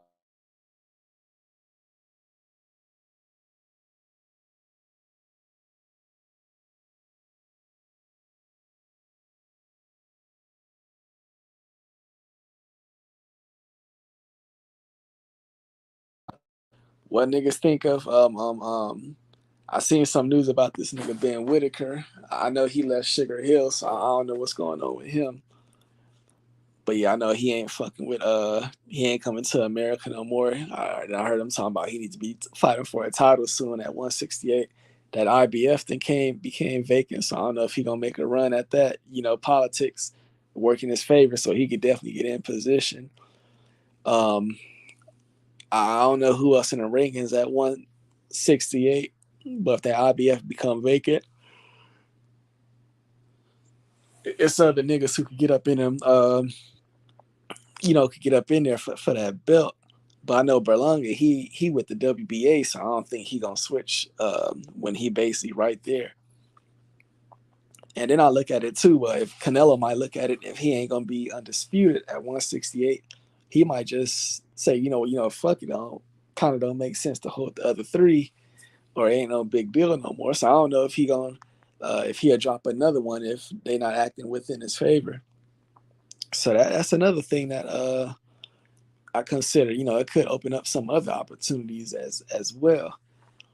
I also want to know who y'all feel just need this win more on Saturday between Wilder and Zhang. Like y'all looking at it like how I'm looking at it, like this just a career kind of like a do or die type situation for both of them. Wilder more so just like his career as a fighter, period. Zhang, as far as him being able to get the big fights, because I look at Zhang the same way people look at Luis Ortiz, where it's like you just such high risk. You more risk than reward, so niggas ain't gonna be signing up to fight you like that. That's why I say that about him. Big ass skilled southpaw with a cold ass left hand, bro, and a cool southpaw stance, if you ask me.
Hey, my bad, bro. Nigga got knocked off. I'm gonna shut this shit down anyways. In a minute. Hey, my bad, bro. Nigga got knocked off. I'm gonna shut this shit down anyways. Yeah, my bad. I got. Yeah, I'm gonna shut this shit down, bro. All right, I'm a who been watching any of this NBA shit? I'm gonna get on that for a minute. Who been watching any of the games? Keeping real, like this a time of the year where I'll be watching a lot of this NBA shit because it's hella excited and shit. So I like fucking with the games. This shit been cool, bro. I like this NBA shit. Really, any sport is good when you got like the best of the best really find each other because that's when it started exposing a lot of the flaws and weaknesses and shit. I'm looking at niggas as all-star, getting all-star selections and shit, and these players that look so damn good during the season, but then when you start seeing them against certain styles every night, that's when you start seeing, okay, damn, he can't do this at all. He not a good. Oh, this nigga won defensive player of the year. Oh yeah, he can't even defend. Whoopty whoop. That shit crazy, bro. That's why I like just seeing the best go up against the best night in, night out. That's why it's important to have that.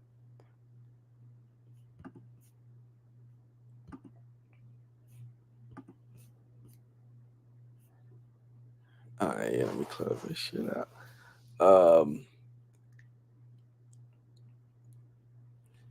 So shit, right now you at it's a point where you got like a few more games, 2 games at most. No, what 3 games at most before you figure out who gonna be in them championships, and then sometime I think like June, what they say, like sometime next week, yeah, you're gonna be fine. You're gonna be watching the NBA finals.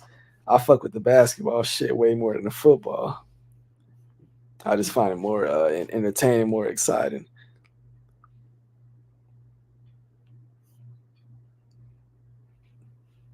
But yeah, I'm a lock off on this bitch. We'll come back next week.